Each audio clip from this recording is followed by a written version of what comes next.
Ladies and gentlemen, it's a special night. The Open Tabs podcast has returned. Tonight we're doing something special, as you can see. Uh, Like Silk and Sonic, your voice right hey, now. Right?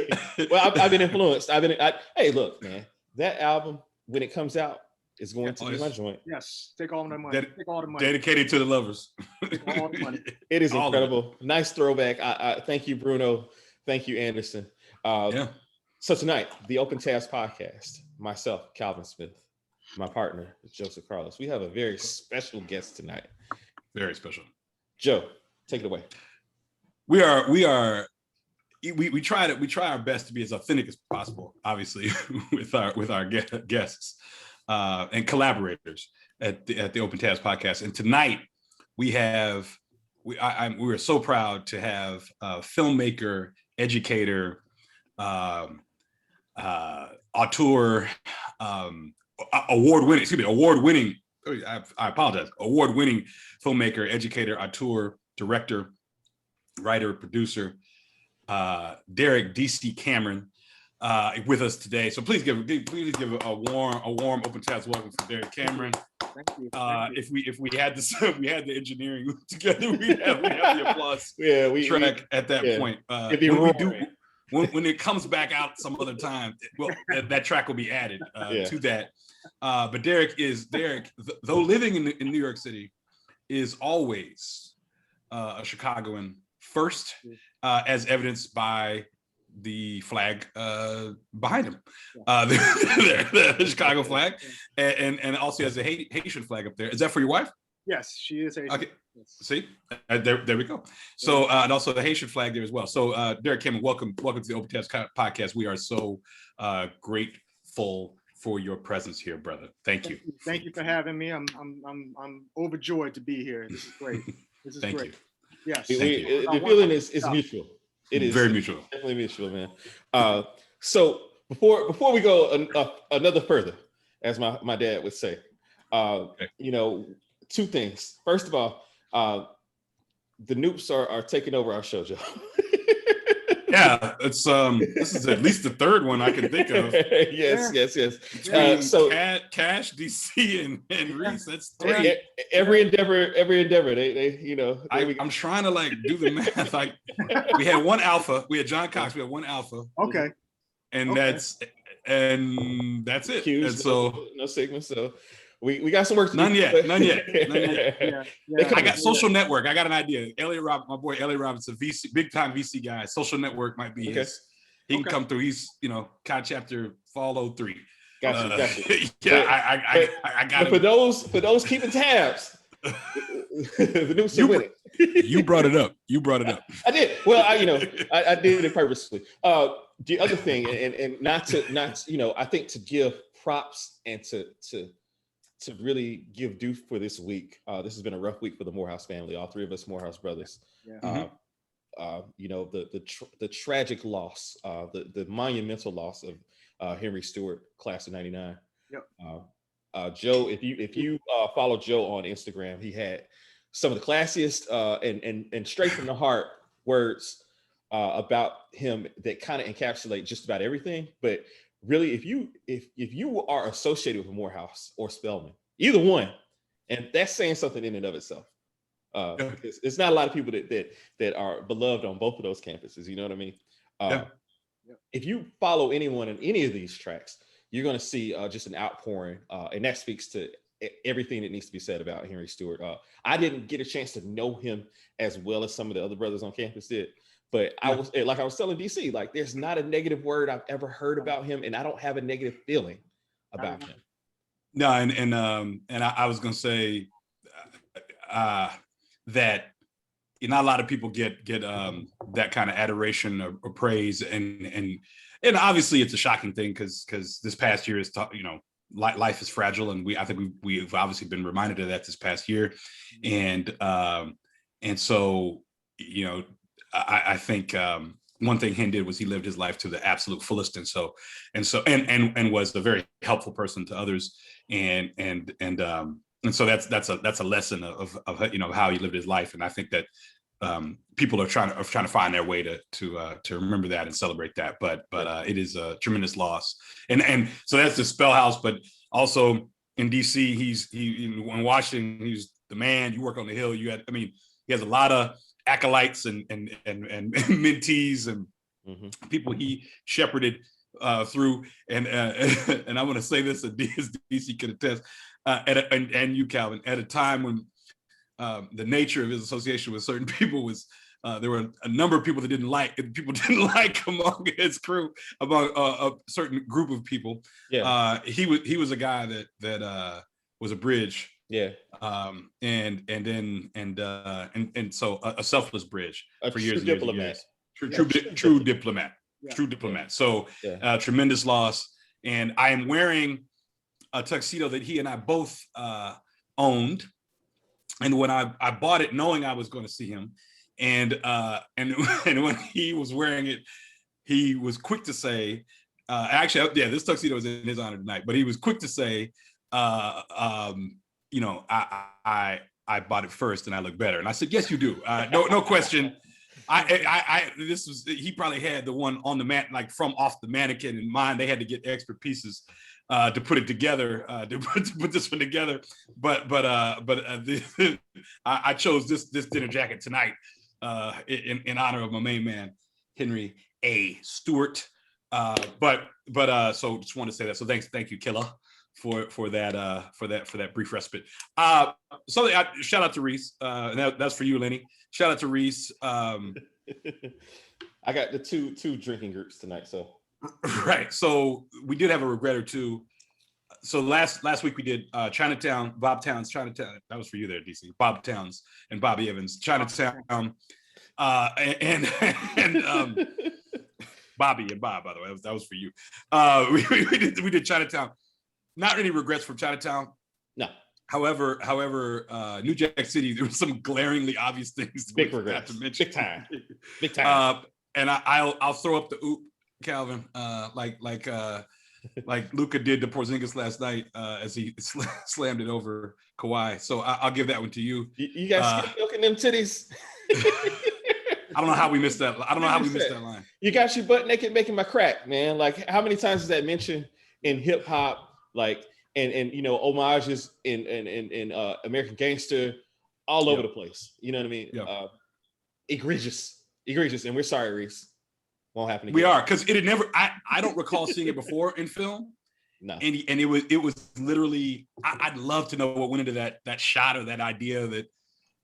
We're giving a lot of props to Mario Van Peebles, because if he had one purpose on earth, pretty brave. It was in '91.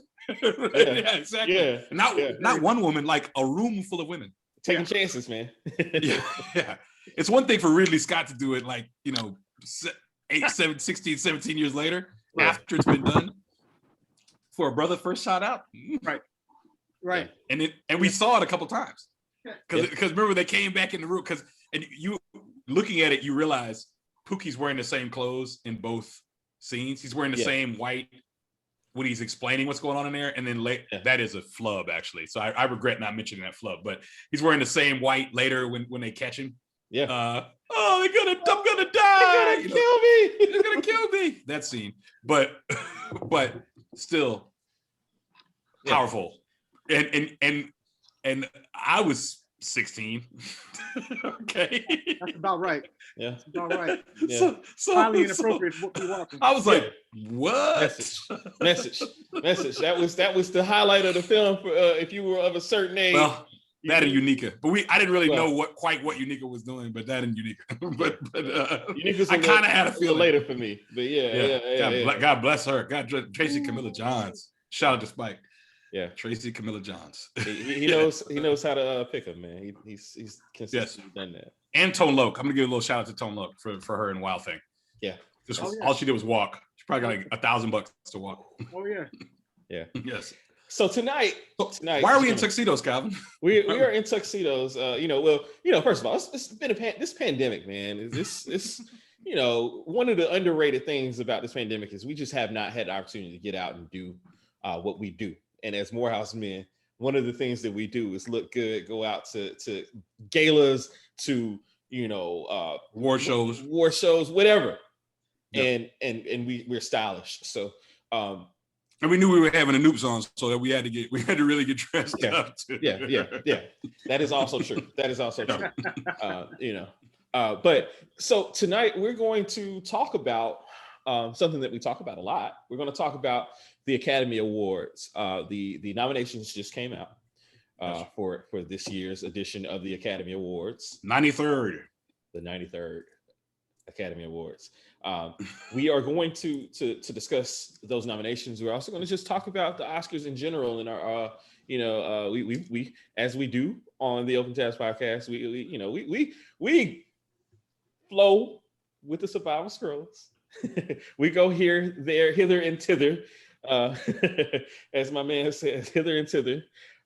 We go all over the place, but we do have some categories we're going to talk about. We're going to talk about just generally the Oscars and how it makes us feel. And I think a good place to start, Joe, is our reactions to this year's nominees and favorites and all that kind of crap. So what do you think? I would like to yield, and thank you so much. I would like to yield to the SME on the among us, the subject matter expert among us. Okay. Because I got so many questions. Yeah, we're putting you on the spot, DC, on the spot. So when I saw, okay, I'm gonna say a little something that I'm just gonna give when that'll be Derrick's turn, and I'm gonna come back later and say, Monday morning, I forgot. In college, I'd wake up and sit there and watch Good Morning America.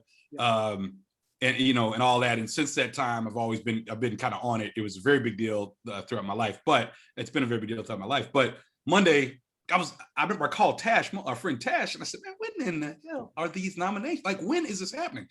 April 25th is old school, right? It used to be the fourth Monday in April, or that used to be how it was, or it used to be late. And I understand the staggered thing. And April 25th is my daughter's birthday as well, so it's going to be interesting to Seiji, who should be asleep. It's going to be an interesting way to watch that telecast. She's jacked up on cupcakes and sugar. But as I saw the nominations, I was excited. I can't, as a Black man who loves film, I'm not going to call myself a cinephile. I might be a cinephile for a genre of American films, being honest, right? Yeah. A genre of American films of a time period.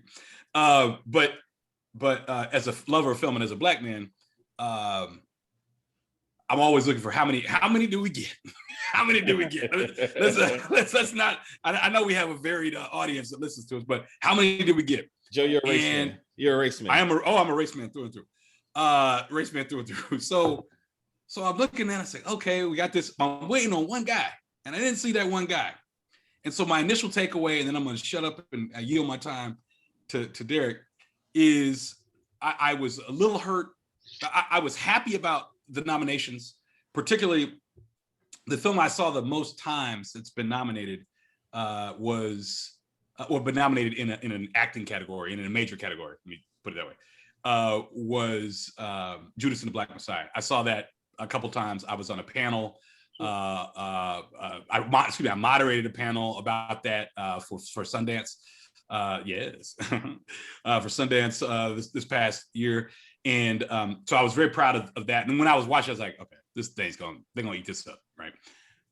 But Delroy Lindo being not getting a nomination, I was hurt more so because of the job, the role, the portrayal, and body of work. But Golden Globes are usually the measuring stick. Yeah, the barometer. The barometer for these things. And so if things don't come up then it's probably not going to happen. And had the Five Bloods come out in December or November or January, maybe it's a little different. I don't know if it's the May, June, whenever it came out, if it was too far away in their minds or whatever. But that was that was the major one for me, the major snub for me. But I was excited. I'm excited for everybody else, particularly the first timers like Lakeith. But that's me. But Derrick, how did you feel about the nominations, and how do you feel about the films this year? I feel good. I mean, it's funny. I don't really pay attention to the Golden Globes. I used to say that too. Like I thought it was a barometer. I pay more attention to the guilds. What the guilds nominate. So the SAG Awards, if you look at the SAG Awards and what they nominated, it's very, very similar in every category. Okay. To every actor. Same thing with the DGA. Same thing with the Writers Guild. They usually nominate amongst themselves, and that's usually what gets nominated. The Golden Globes is just a clown show. You know what I mean? I do know. Yeah, they got TV in there. Some music in there. And a lot of this. They want celebrities to be there. They want ratings. Like it's not. Right. Yeah, it's just like whatever. Overall, though, with the nominations this year, this is the first year I was just like, oh, they pretty much got it right, except for Delroy. I mean, Delroy was the biggest snub. That was the biggest snub. I think there's a little bit of moral licensing going on with Spike. I think they were like, hey, we gave him his Oscar. Like, it's all good. We did our good deed. Let's just, we don't have to do anymore. Like, it's all good. He got his gold statue. It's all good. He presented to Bong Joon-ho last year. Like, it's all good. So I think there's a little bit of that, but that was the biggest snub for me. That and our friend another Morehouse brother, Jason Pollard, his father produced MLK FBI. Yeah. So that got robbed, I thought, as well. That was I watched that. I paid actually. I paid for that. I paid for that. Yes. Yeah. And I watched that with my brother. I thoroughly enjoyed it. I just knew. Sam's been getting work. I mean, he's a go-to. A lot of work. Yeah. Hold up. Didn't he work on the Five Bloods too? Did he do some? I don't think he worked on the Five Bloods. Okay. I knew I saw something else that he did though, but this past year. But yeah, that was Rob as well. I'm glad you brought that up because he's a go-to. Yep. And sure. And I just knew after I watched the quality of that work, I said this has got to be a nominated. A nominated documentary feature, but I mean, he's in the Academy. He's been nominated before. You know what I mean? Yeah, absolutely. People love him. So but I mean, he got his roses with it. People love him. And he got some accolades, so that's great. Those are the two biggest snubs. I mean, the other ones for me, I mean, it's smaller films, but I don't know if you guys have seen a movie called Never, Sometimes, Rarely. What is it? Never, Rarely, Sometimes, Always. I know you're talking about. I know what you're talking about. I haven't seen it. I haven't seen it yet. The lead in that is amazing. Barry Jenkins actually, his company produced. Okay. Oh, yeah. Okay. So, yeah, okay. But that's a great film. If you can catch that. And then the other one was, I was hoping she would get a screenplay at least. Was the 40-year-old version with Rada. Yeah. That was another. Yeah, that was another one that I was I kept scrolling.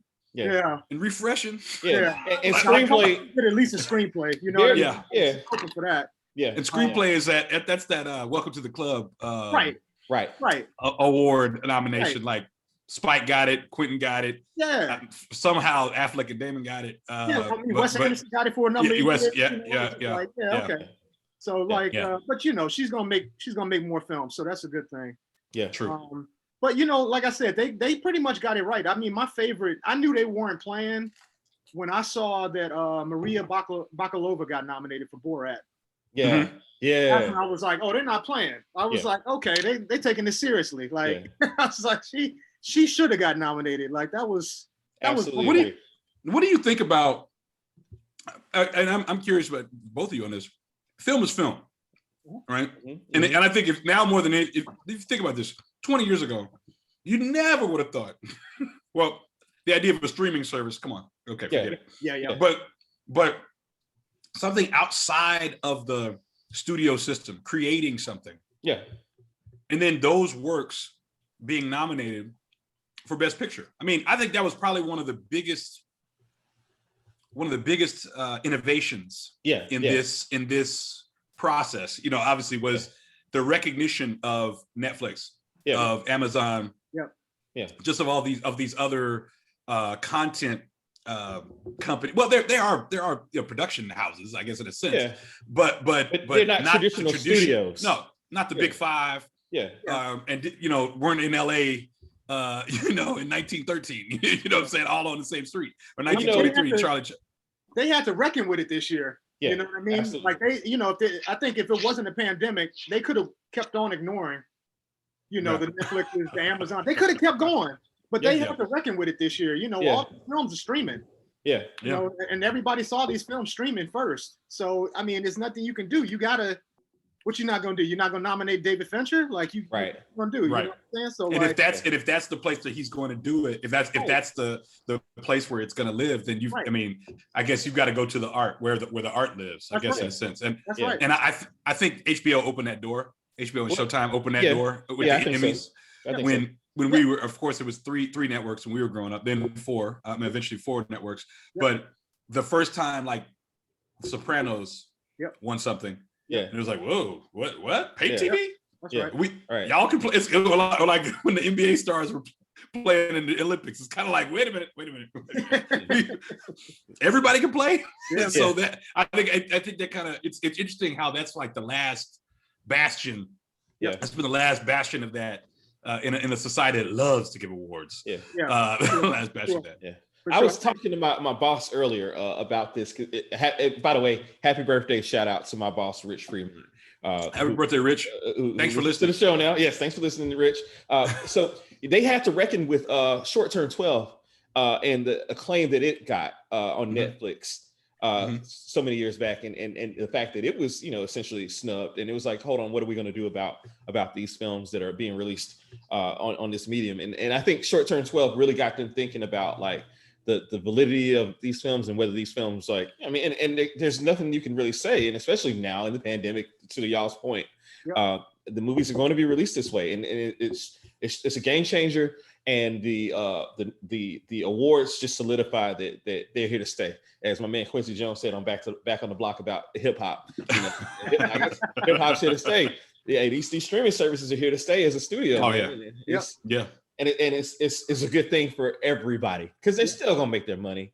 They're still gonna, it's gonna happen for them. Like I said though, it was accessible. Like we were talking about MLK and the FBI or FBI. I can't remember you said the name earlier. Yeah. But if I wanted to see, I could go. I didn't have to wait for the Atlanta Film Festival or the Atlanta Jewish Film Festival, or I didn't have to wait for some thing that I had to go to. It was I watched it in right behind me. So I could watch it on this same device that I'm talking to you on. You know what I mean? And see these films. So now more than ever, that's just where the art lives. They had to reckon with it this year, and I'm glad they did. I mean, everything I saw this year streaming was just amazing. It was really, it's just so convenient too, But I thought it's just convenient. I mean, I was telling Calvin earlier, like, coming to America, I might not have been as appreciative of it if I had to go pay $40 for me and my wife to go see it out in the theaters. I've been like, but I was on my couch. I was just like, oh, I got Amazon. Let's fire it up. Hey, so let me ask you this. Oh, wait, Calvin, how did you feel about everything? I want to ask you. No. Because DC about Amazon real quick. I got a question about Amazon. DC basically summed up how I feel about it to the point of they nailed it this year. I really think. Like I was going back through and looking at years where they like just had some egregious misses. For the most part, which we will be bringing up. Yes. Because there have been some bad years, but this year, they really got it.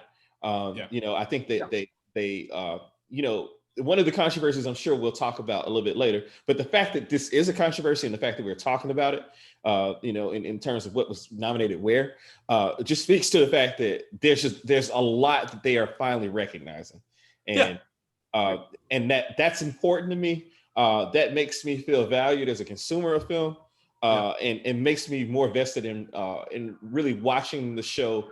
And feeling okay about whatever outcome occurs, watching it. Where there have been years where I've been like, man, F these awards, man. Like I'm like for real, the artists like not. Anyway, not to steal my own thunder for what I'll talk about later, but I agree with DC in short.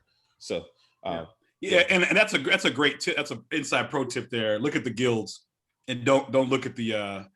Don't look at the globes. Look at the guilds, and that's where, which is why it says the DGA, the WGA, the SAG, the Film Critics Award. You know, look at those. Who's the top 10? Who's this and that? Yeah. And that's pretty much your barometer, I guess, in a sense, or it's going to lead you down you know, to the path to see who's going to be nominated. So there was a lot of talk earlier this year. Okay, so for 2 years, I couldn't wait to see One Night in Miami. Yeah. Okay. Yeah. 2 years, couldn't wait to see it. The first time I heard about it, I was like, oh boy, here we go. This is gonna be live. Yeah. Regina King's doing. I said, okay, I'm season ticket holder for Regina King. I will. Right. She's doing something. I'm down. I'm down. Right. I've had a lot of arguments with brothers over the years about you know, certain things with Regina King, but I am down. Okay. Yeah. So no problem. So all the talk was Regina King, and then, you know, she did get the Golden nominations. Sure. Right? Sure. Yeah. But when it came to Oscar time, the film was it nominated at all? I don't know if it was nominated at all. Got a screenplay. We got a screenplay, and then Leslie Odom got nominated. Okay, yeah, I forgot. Leslie Odom, and he was Leslie Odom, and I can't think of the brother's name that played Jim Brown, but he had a scene or two that I thought were, I remember him from Friday Night Lights. Yeah, playing a quarterback of Louisiana. I can't think of the name right now, but I love his work. I love it. I love that brother's work, and I know he's been on all kind of things, but I really love his work. But I thought that was probably going to be what it was going to be, and then it just kind of showed. I mean, the writing was strong. I felt the writing was strong. Sure. I mean, in the ensemble, you know, it was cool, the ensemble cast, but I thought that was about right. What happened with that? So, regardless of the you know, the street committee and the court of public opinion. No, I agree. I mean, that and I think that and Ma Rainey probably surprising people, but you know, I think I don't know. I love those films, right? But they're not very cinematic. Yeah. Thank you. Thank you for saying that. That's exactly it. I mean, they're beautiful. I mean, Regina King can direct actors for sure. She definitely knows how to do that. Yep. And you know, I mean, I love August Wilson. I'm his biggest fan, and you know, Viola was great. Everybody was great. It's just, you know, it's not very cinematic. I think you have to take that into play when you nominate something for Best Picture. So I agree. I kind of limited it. Yeah. I agree. It's not the best one I like to watch. It's the best. All right. Well, you know, 10 times out of 10, I'm going to see it if it's in town. You know, at the TPAC. You know what I mean? But like on film, it's just it doesn't translate quite as well. It's not something that, you know, should be sweeping. I mean, it's you know, when you talk about films and when you talk about movies getting nominations for Best Picture, it's all encompassing. You know what I mean? Like, so I'm okay with where all of that stuff landed. I think they recognized it where they needed to recognize it. Yeah, she got her roses. She got her roses. And I thought Leslie Odom, that's the one I was like, oh, he's spun off the earth with that, man. He's for sure. And could very well win it. I need to look at the rest of his category. Loaded. I know. I want to talk about that category because that's I know. Woo. It is.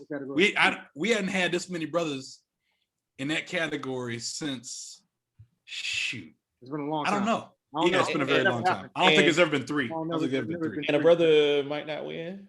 Brother might not win. Yeah, no. Sasha, I mean, that guy, Paul Racy, was great. Yeah, Paul Racy too. Yeah, he might do it. So and Sasha, you know, man, so like, you know, playing 42-year-old Abby Hoffman. Yeah, true. I forgot it was him. Like I'm watching and I'm forgetting, like, why do I know this face? And I knew it was him in the film. I was thinking, like, man, this was he got off. He got off this year. It was good. It was fine. Yeah. Way too old, but he was fine. He was fine.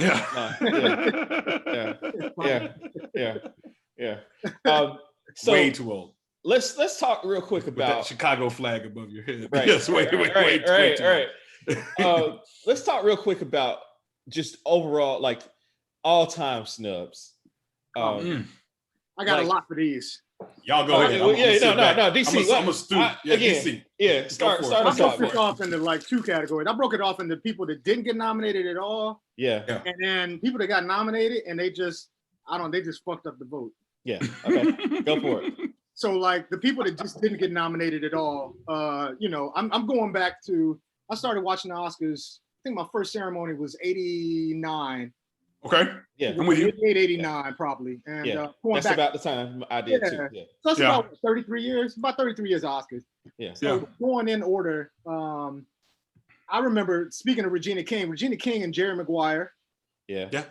Should have got nominated. That was ridiculous. He was the best thing in that movie. Better than Cuba. Don Cheadle, Devil in the Blue Dress. Yes, Mouse. Come on. Talk about it. Like, I mean, that's egregious right there. You know what? I want to look up that year and see who was nominated and see who in the heck did better than Don Cheadle that year. Because I don't. That would have been 90. It was 90. It came out in 95, so that'd be the 96 show. Yeah. But I keep going. I'm sorry. I didn't mean to slow you down. It's all good. I would argue Eddie Murphy and Nutty Professor. He never gets enough props. That's a bold one. He never gets enough props. I know for a fact that Jack Nicholson and Bruce Willis voted for him. Okay. The best actor. Okay. Which is great. Wow. Like, that's great. Going back very recently, J-Lo and Hustlers. Yes. Okay. She got snubbed for sure. Jamie Foxx and Just Mercy. That's another recent one. Yes. He got robbed. The entire cast of Farewell. The Farewell got robbed. Okay. Also, how in the hell did John Goodman not get nominated for Big Lebowski? Thank you, DC. He might have a coronary. You got a season pass to the open tab. It's just like, I don't know how they like the Coen brothers a lot. I just don't understand like how they didn't. How he Walter Sobchak it is. Oh my gosh, DC. We know now. Now we imagine this. If Big Lebowski comes out this year, are we having this conversation? Right, we're not having that conversation. No. They did not know what to do. Yeah, I don't think so. They definitely didn't know what to do with the Coen brothers at that point. They didn't know what to do with them. Yeah. And not until Fargo. They just come off of Fargo, Yeah. But still, they didn't know. But they don't. It's no problem. Francis McDormand. It's no problem with that because is Lebowski a comedy? Is it a drama? Is it a drama? They don't know what to do. But Goodman throughout. The answer is yes. Yes. The answer is yes. Goodman throughout. How do you look at that and be like, John Goodman didn't get nominated? Yeah, man. For this? Yeah, man. I don't understand. And then my last one that did get nominated at all was Denzel in Philadelphia. I think it was the what did you call it with Spike? What did you just call it with Spike? Moral licensing. I think the moral licensing was up for him, and he'd been nominated for Cry Freedom. He won for Glory. He'd been nominated for Malcolm X. So they're like, okay, you're good. You give it a rest. You're good for a little while, but I don't think he got another nomination until Hurricane. That's right. I don't think he did. I had to look. No, that's right. But I think it was like another 7 years until he got a nomination. Right. That was a little nuts, by the way. Man. That was a little nuts, by the way. And then the ones that got nominated, I mean, obviously we know the Pacino over Denzel. We know that's ridiculous. We know yes. You know, Green Book over Roma or Stars Born. We know that's ridiculous. Yeah, come on. Shakespeare in Love over Saving Private Ryan. Incredibly bad. Incredibly bad. I'm taking the glasses off. It's not aged well. I'm taking the glasses off for that. Has not aged well. Like, yes. One of the greatest war films. It's not aged well. Like, yes, that vote is like, I don't know. That's the power. That was the power of Harvey. That's true. Crash over Brokeback Mountain. Yeah, egregious. Yeah, well, they weren't ready. They weren't ready. The nomination was the wink. Like, we'll show you how progressive we are. So the nominations were the wink. They threw Ang Lee a bone. They're just like, hey, take this. It's all good. Yeah, director. He got directed. Threw him a bone.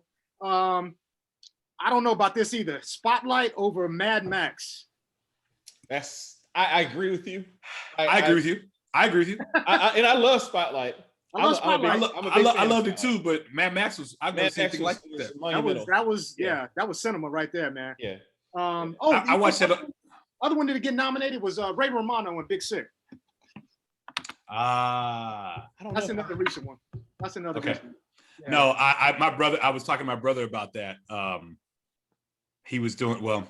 He used to send me. I used to do his. Well, I would do some of his voting. I would do some of his viewing.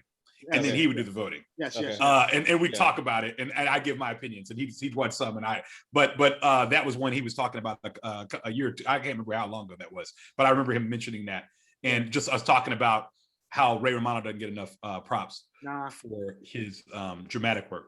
Yeah, man. Not nearly enough props for his dramatic work. Yeah, but that is a beautifully extensive list. Yeah. And so Killa, what you got? Right, thank you. That was thought. That was work. No, seriously. In no particular order, and I'll try not to overlap. I'm just gonna go with ones that I want to mention one film that, you know, in our private conversations we've already talked about, Joe, but to bring DC into this conversation, 30 years later, Do the Right Thing. Of course. You know, of course. People when we're long dead are going to look back and say, hey, this movie wasn't even nominated for Best Picture. Yeah. It wasn't nominated for, you know, like how egregious is this? Yeah. Utter bullshit. Do the Right Thing, not being nominated. But then in terms of like people being snubbed in the actual show, I like, for me, the biggest one that stands out for me is Eddie Murphy in Dreamgirls. You know, having seen, I saw all the movies that year, and you know, taking nothing away from the other performances, from Alan Arkin, from Jackie Earle Haley, who performed incredibly well. That performance by Eddie was everything. He left everything on the field. Yeah. And you know, I mean, I think it was, you know, I don't know, I wouldn't go so far as to call it a slap in the face, but it was certainly definitely some windage in front of his face.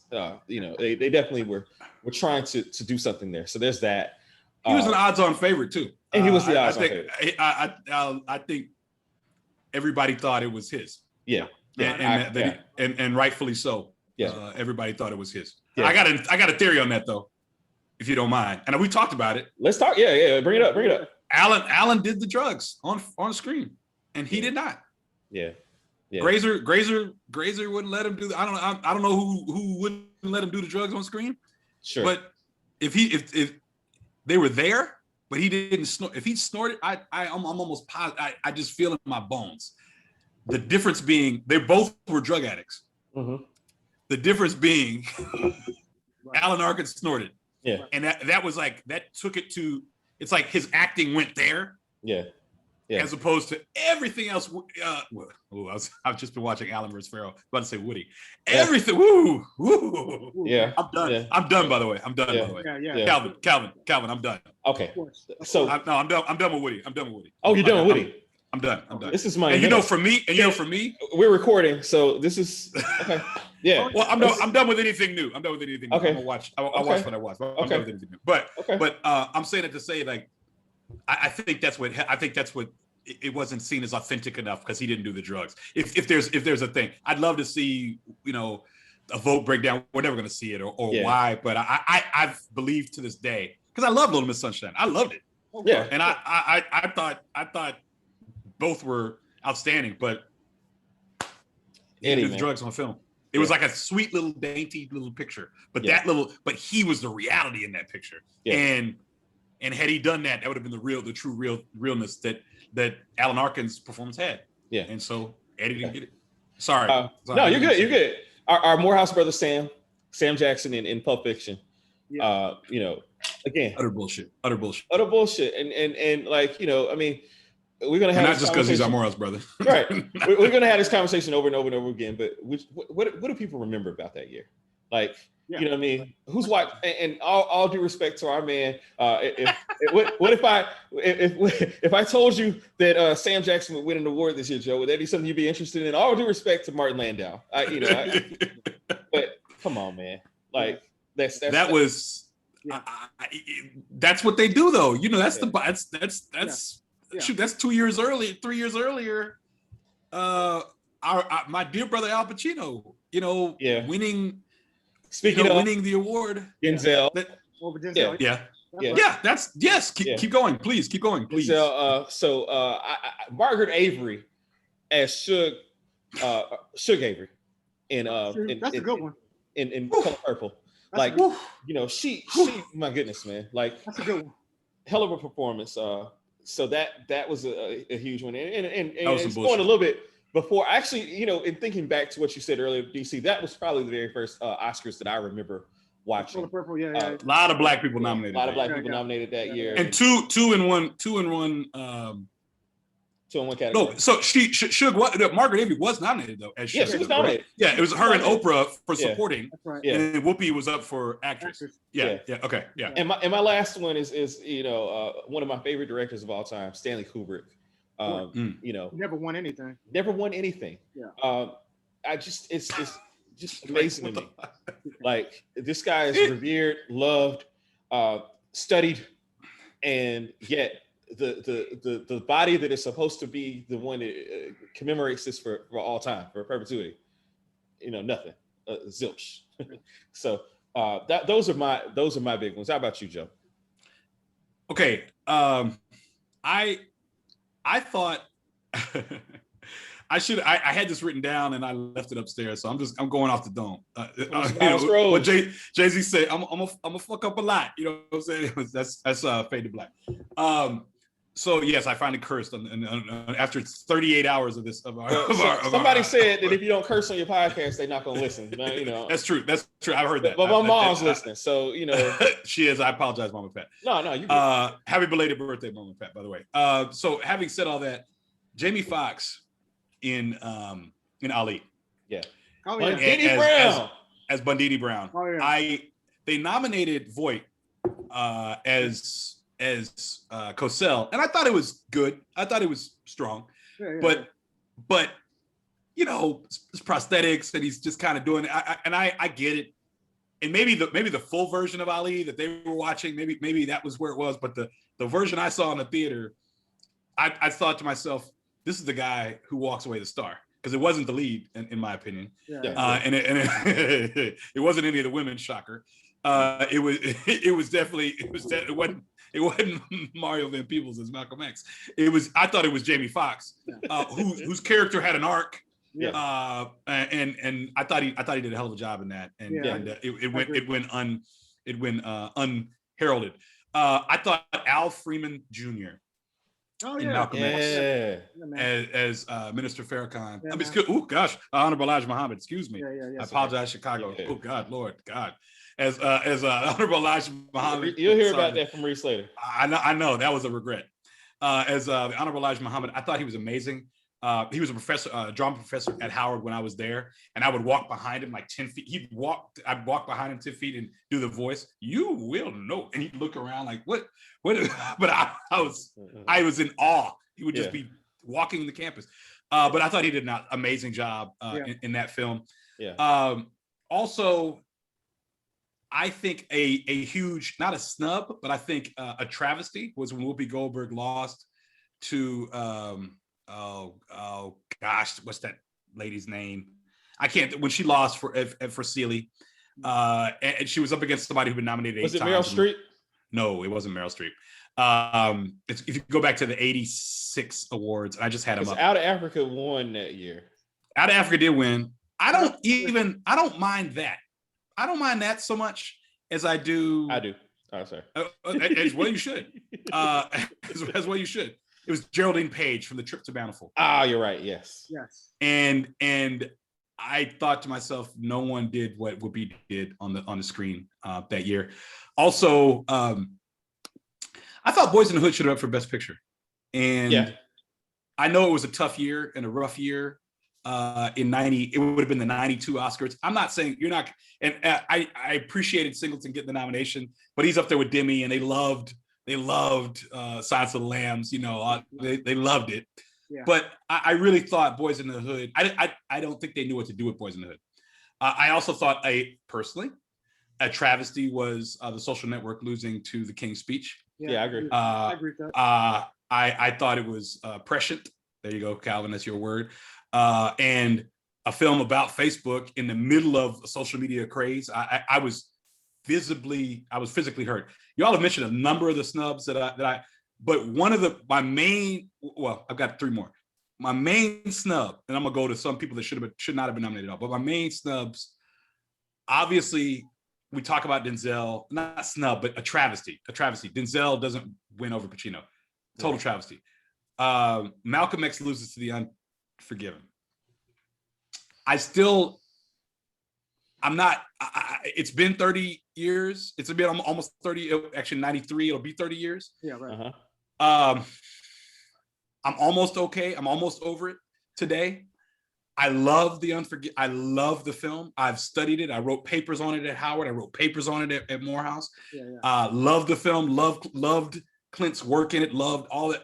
But I just still believe Malcolm X was the best picture of that year. I believe Denzel Washington was the best actor of that year. A huge film, a huge snub I thought was Wesley Snipes as Nino Brown. Oh yeah, I agree with that. And for actor. And if we go back and look, now granted, Anthony Hopkins won, okay, that year, okay? It was Anthony Hopkins, all right? So I'm cool. We good, you know. The nomination, though, would have been a big deal. It means something. It means something. Yes, the nomination would have been a big deal. And if you go back and look, in 92, it was Anthony Hopkins, Warren Beatty, Robert De Niro, Nick Nolte, Robin Williams. Give me a fucking break. Okay? So Prince of Tides, I love you, Nick Nolte. Prince of Tides can kick rocks. I personally, no, I agree. The same thing, and we talked about this last week, Cal, when we did New Jack City. Prince of Tides was nominated. I mean, they love Barbara, so I mean, they were nominated like crazy all over the place. I was like, back up, and they loved Bugsy. Oh my God, they wanted Bugsy to be so good. And you talked about Chris Rock possibly getting a nomination. You had 2 or 3 people from Bugsy in the same category. I don't know how Harvey Keitel got a nomination as Mickey Cohen. He's probably like the 4th best Mickey Cohen on film ever. But you could probably slide Chris Rock in there. You probably could. I'm just want to say that. I don't think people understood it. It's just my opinion on that. I think Travis Beatty's royalty, though. You know. Oh, absolutely. Absolutely. I mean, so you would think director and picture and actor would be enough. And probably some writing, you think that'd be enough, but no, they had to also. What's your term again, DC? Where's his moral licensing? Moral licensing. Oh, it's never. Spielberg had it. Spielberg had it. Obviously, that same Private Ryan. That was another huge. You brought it up, but one of the biggest travesties ever. It was stupid. I can't remember the last time I saw Shakespeare in Love. So I'm just okay. My last one, and I'll probably regret 50 other things, but my last one, I gotta say, 1991, Best Picture, was directed by Kevin Costner. Yeah. That's right. How could I not? I have that written down too. Thank you, Joe. Yeah. Thank you, Joe. And it beat one of our first episodes. It beat Goodfellas. What the fuck is it? Like, no. I can't. No. I'm sorry. Better in now. Granted, beautiful film. Important. It's good. Important film. Beautiful film. However, no. When was I angry at the Academy? Once in college, I was angry at the Academy when Titanic won it all. I really loved As Good as It Gets. I really did. That's one of the first things we really bonded over. I loved As Good as It Gets. Our love of As Good as It Gets, and I know it's a rom. Yes, I know it's a rom-com. But they won actor and actress. Verdell should have won something too. Yeah, right. They won actor and actress. Right. Yeah. But they didn't give him. But I know it was Jim's year. It was Jim's year. Last thing I want to say, there were no nominations. Correct for Heat. Correct. Okay. No nominations. Yeah. Travesty. Complete shutout. Complete shutout. It's a travesty. So oh gosh, sorry, Hackman as Royal Tenenbaum. Yeah. Sure. What in the Sam Hill? I don't think they knew what to do.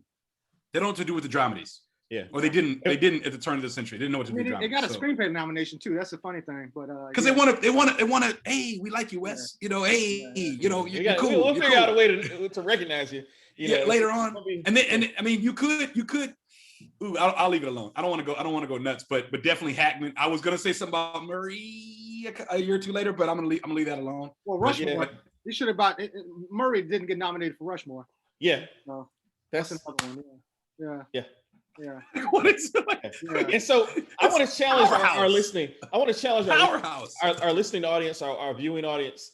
Thank you again, guys. Anybody that takes their time to listen to us ramble on about things that we love. Thank you for doing that. If you feel like we're missing something, man, by all means, jump on our social media feeds and holler at us, man. Like, I'm not doing nothing but seeing patients anyway. I love to engage you guys, because certainly I know you guys have opinions about things that we're missing too. For sure, man. So kind of taking a step back to we talked. DC and I both mentioned when we became aware, as it were, of the Academy Awards. What about you, Joe? When did you become aware of them? 83, E.T. Okay. I was 8 years old. That's a good time. And E.T. was a big deal in my life. Yeah. And I think I saw it 2 or 3 times in the theater, which is a lot at eight years old. I can't believe they took me that many times to see it. And so it lost to On Golden Pond. And or maybe I'm getting it mixed up. But I think E.T. lost to On Golden, whatever year On Golden Pond. I think it might have been Terms of Endearment. Well, whatever year On Golden Pond won. That was when you okay. That was the first time I kind of paid attention, but I still didn't know what was what. The first time it mattered as a family was 86 for Color Purple. Okay. Because I saw Color Purple. I read Color Purple. I was 10, 11. I read Color Purple. I saw it. Yeah. Wow. They I read it in high school. They just let me read it. It was Dear God. They just let me, they just let me read it. That's a lot of trust in you, Joe. It was. I didn't understand 90% of what I was reading, and then the visual part was even like I could see some parallels, but the book is far greater, obviously than and with not taking anything away from the film, but the book has reconciliation and and all these other things that just weren't brought up, you know what I mean, on film. So they give Danny Glover that one little look instead of like you really seeing them reconcile. Yeah, you know what I mean. Yeah. So the black man's redemption can only be seen, through your imagination. Through your imagination, right? So, but then the first time that my parents were like, okay, younger siblings go to bed, we're watching the Oscars with Joseph. That was 88. It was The Last Emperor, and from that point on, it was very serious. It was a very serious thing at the house. Okay. So first time I was serious was 88. Two quick points of order. So On Golden Pond was 81, and it actually lost to Chariots of Fire. My bad. No, you're good. When was E.T.? E.T. was 82. Lost to Gandhi. That's what it was. Gandhi. Okay, I'm all jacked up. And then 83 was Terms of Endearment, which beat out The Big Chill. And was Annie up for it? Was Annie ever up for it? Annie was not up for anything. Okay, don't worry about it. But Tootsie was. So Tootsie. Two very different films. Yeah. Take that for what you they both have red hair. Yeah. So DC 89. Let's look at 89. Yeah. That's okay. That's Spike's favorite year. Yeah, my first memory. Another summer memory of the Oscars was I don't know if you remember that terrible opening they had with Snow White and Rob Lowe. Oh no, not that one. Yeah, I remember that. Yeah. Yes. Yeah. You can his career took some hits. His career took some hits from that, man. Yeah, I mean the guy that produced it never worked again. Yeah. And he was like a Hollywood producer. He never worked again. He died at 99. He was just like, no, everybody's like, nah, you can't. After that, nah. It was 11 minutes. It's a terrible opening. Yeah. But that was my introduction to the Oscars, and I was okay. The other moment I remember, I don't know, I think it might have been a year after, but I remember Kim Basinger shouting out Spike. Yep. That was the 90. That was the 90 show. 90, yeah. I remember that. Yeah, that was the 90 show. She took time out, and I forgot what she was presenting, but it had nothing to do with Do the Right Thing. But she just took 2 minutes to shout Spike out, and I was like, oh, that's great. Yeah. Wasn't that I remember that being a big deal. Yeah. And I remember if you watch it, you could look it up on YouTube. Homework. She seems so nervous to be making a statement. Yeah. And which should give us some type of understanding of the political climate around the awards and the buzz in town. He makes his film.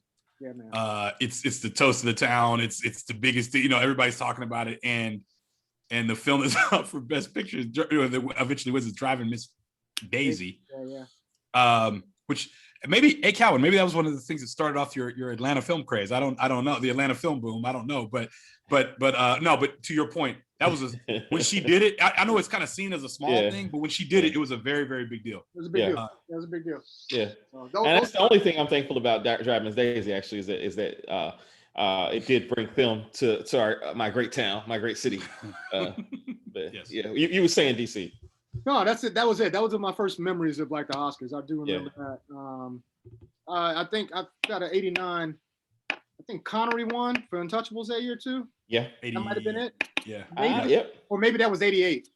It was 88. Yeah, I might have just because it was an 87 picture and it was it was 88. So yeah, I remember watching the entire 89. Or maybe it was 86, 87. Did he win 87? Calvin? No, it was 87 movie, but 88 he won.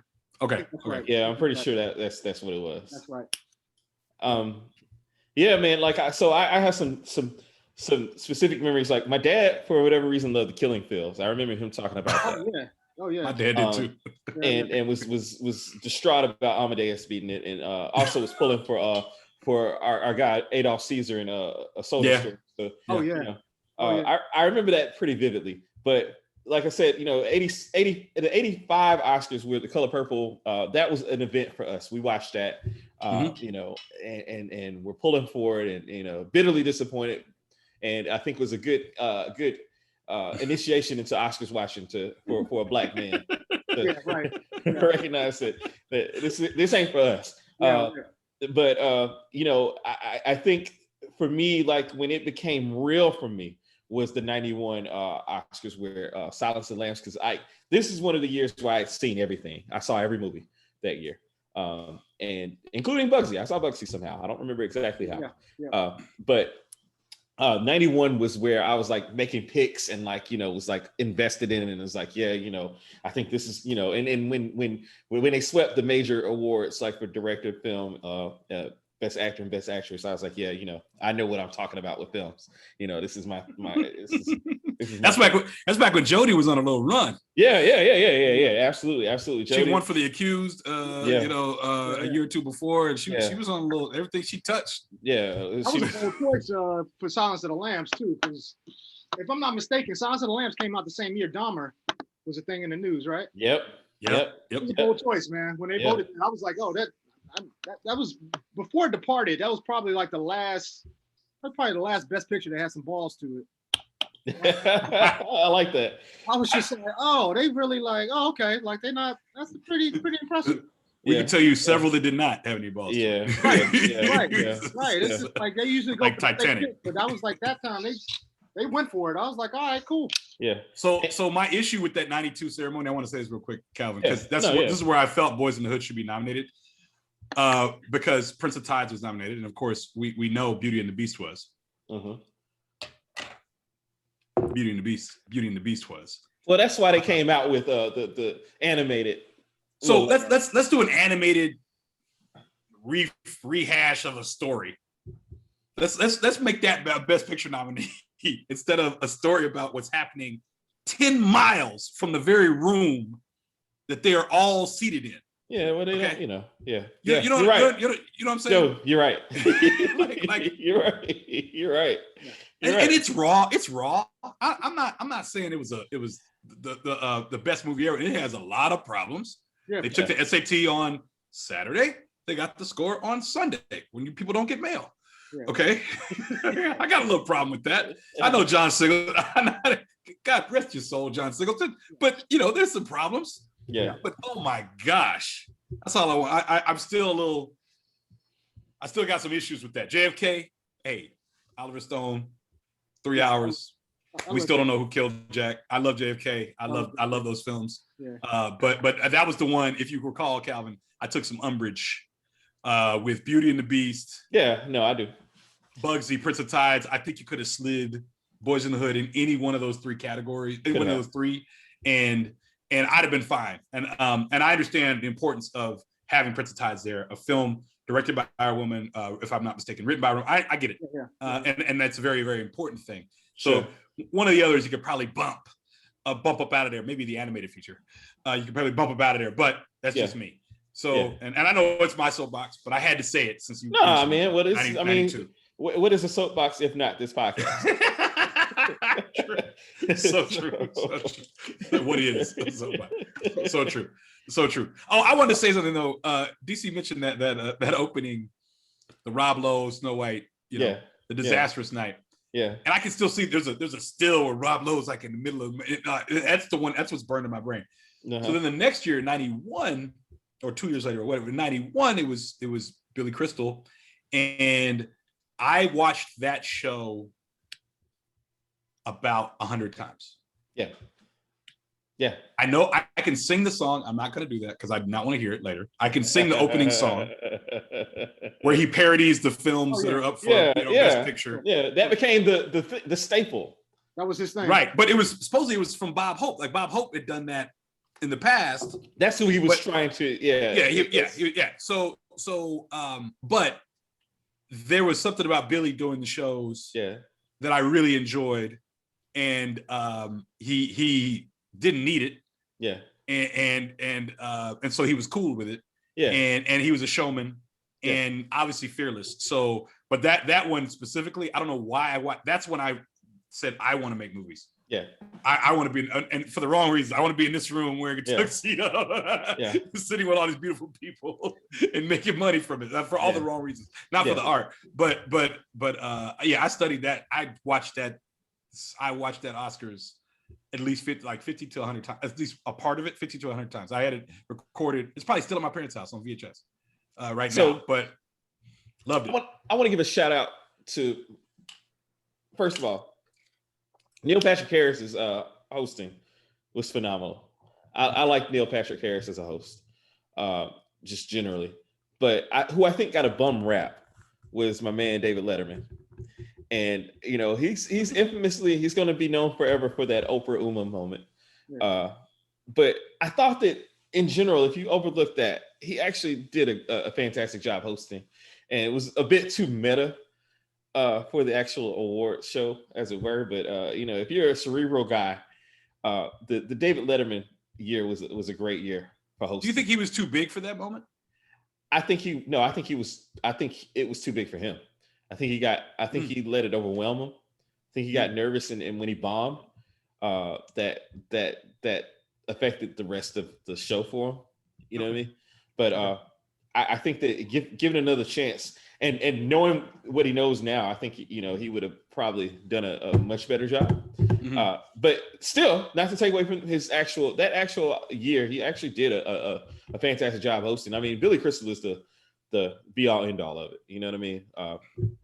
Obviously I was not around for Bob Hope, so I don't know what Bob Hope did. Fortunately, despite the rumors, I was not either. Getting back to Neil Pat, I like the showmanship, like he's it's not about him as much as it is about the show itself. And so I really enjoyed his hosting, and that Rob Lowe. So that was actually Alan Carr was the name of the producer. That never worked again. Yeah, never worked again. And easy to find a name though. I'm sure it's very easy to find that. To find that name. Yeah. But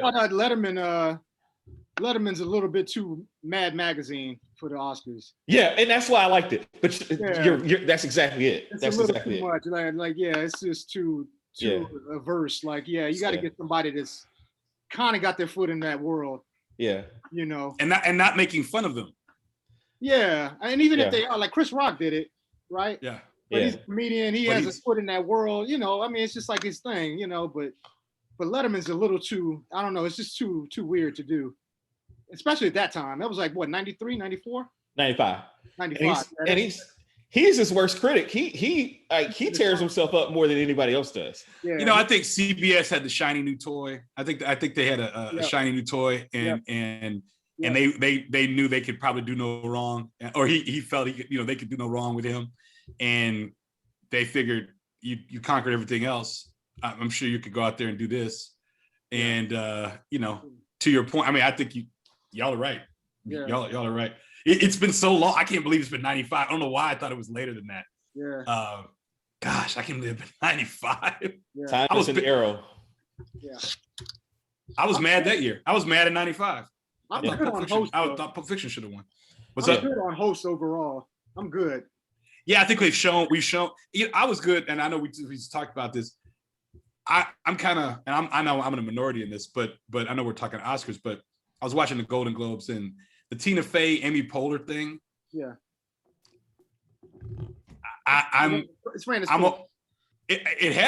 feel it has. Yeah, it's ran. I really feel it has. And the last 2 years have shown us we don't need it.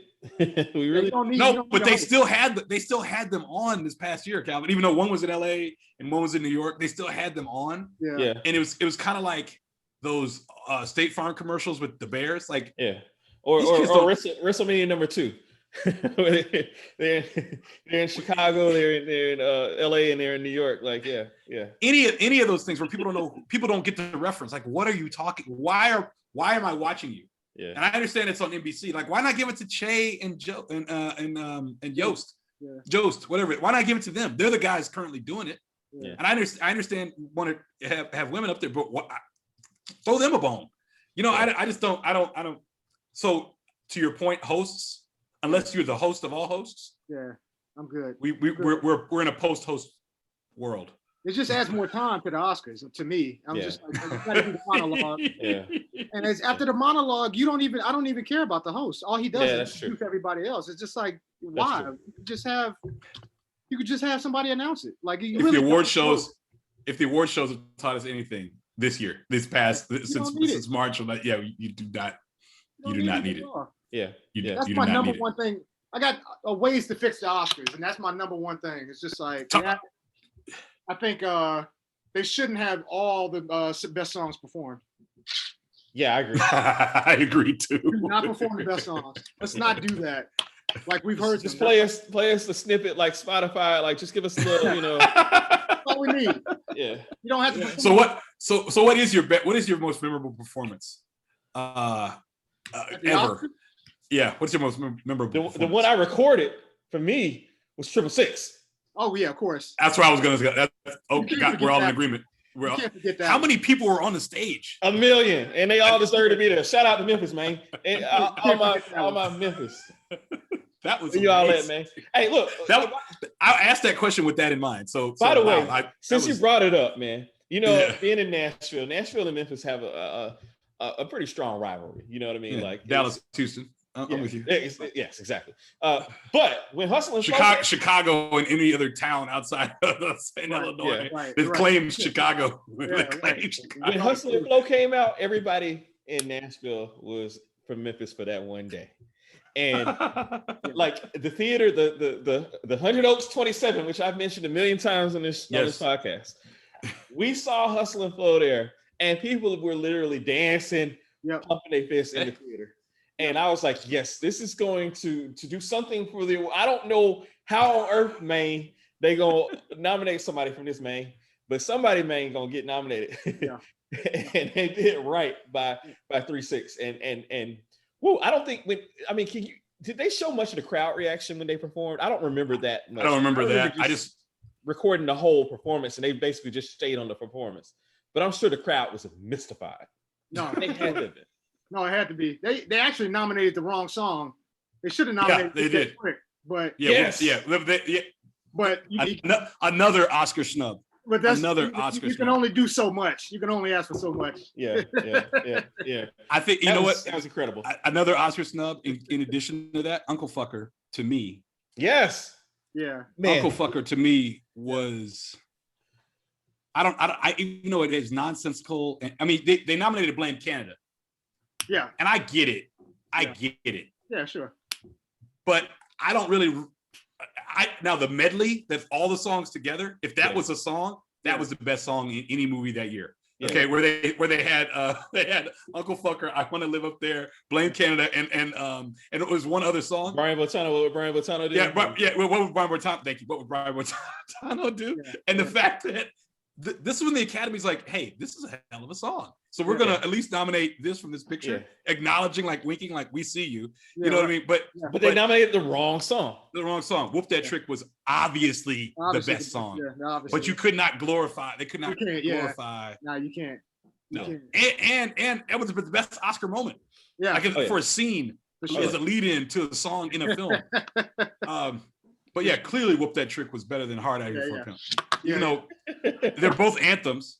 Right. I remember I talked to Michael Lomax about that one year at the UNCF dinner. So and how do you have these conversations, man? I didn't know what to talk to him about. And the Oscars had just happened. And I said, what do you think about, because I saw him at the Oscars. He was there.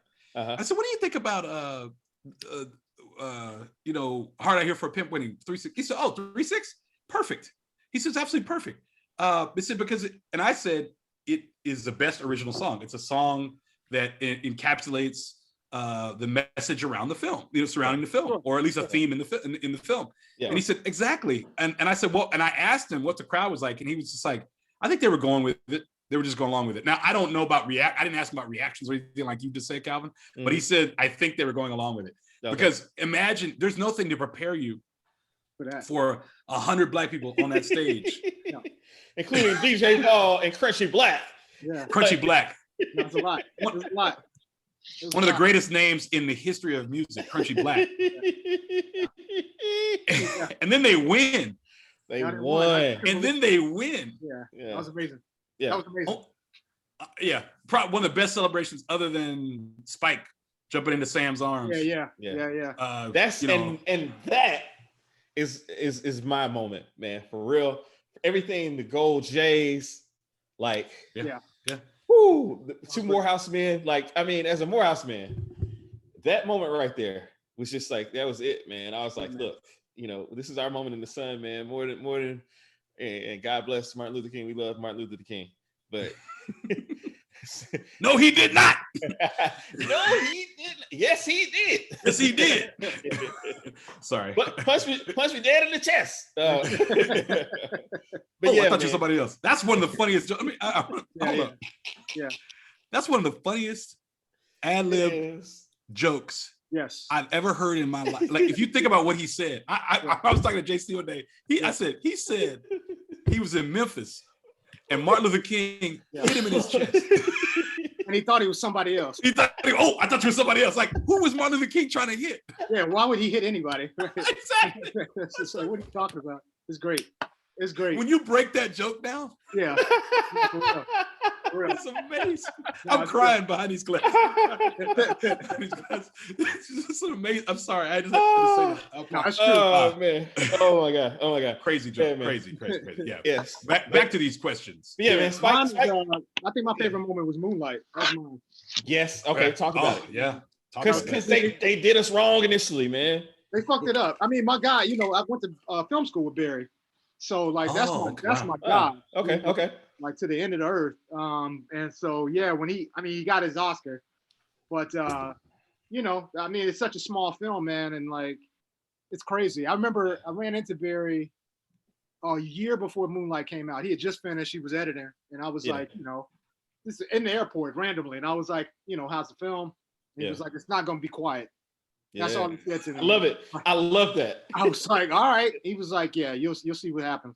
And he was right. Like the shit just like blew up. I was just like, all right. But yeah, that was my moment. Yeah. I was just like, they tried to fuck it up. Man. That's dope. Imagine the integrity in that moment though for the guy. I mean, I guess he also knew that the producers probably know who won. As well. But the agony, the thrill of victory, the agony of defeat in them within seconds of each other. Yeah, man. Man. But they'd won enough. That fish shit had won enough that night. I'm sorry. What was the name of that? I'm sorry. No, La La Land. Yeah. What was the fish movie that year? What was that? That was the year. I apologize. Shape of Water. Thank you. Yeah, La La Land had won some bullshit. More than enough. La La Land had won more than enough at that point. Yeah. And so it is what it is. Yeah, man. Moonlight was fantastic, man, and very deserving of that award, and I'm glad that they, even though it happened in a fucked up way, I'm glad they got that moment. But they won. They won. Yeah, exactly. That's what I'm saying. I'm glad that they got that moment. Yeah. And we'll always remember it because of that too. So thank you, Warren and Faye. Yeah. Yes. Again, your boy Warren. Actually, I'm not even gonna blame Faye. She ain't read it. Warren read it. Yeah, man. Yeah. So this year, what are we thinking? What's gonna win? Ooh. Yeah, I'm deferring to you, brother. Go, please. So going category by category. Now, and I know this is your business, so don't let us mess you up now. Don't let us just no, it's fine. I mean, I'm talking it through. You know, again, the awards haven't happened yet, so I'm gonna take my cue from that usually. But you know, just off top, if I'm thinking about Best Picture, you know, I think right now the odds-on favorite probably, I don't know, in Vegas, I guess it would be Nomadland, right? Mm-hmm. Yeah, probably be the odds-on favorite. Yeah. If I had to say a dark horse, and I'll only say this because it got so many nominations, and for some reason, I didn't think it was as good as I think the Academy does, but I think the dark horse would be Chicago 7. Okay. That would be a dark horse, but I think Nomadland could do it. I think Mank is gonna pull an Irishman. I think they're gonna get all these nominations and they're not gonna win anything. They Good. I liked Mank though. I liked it.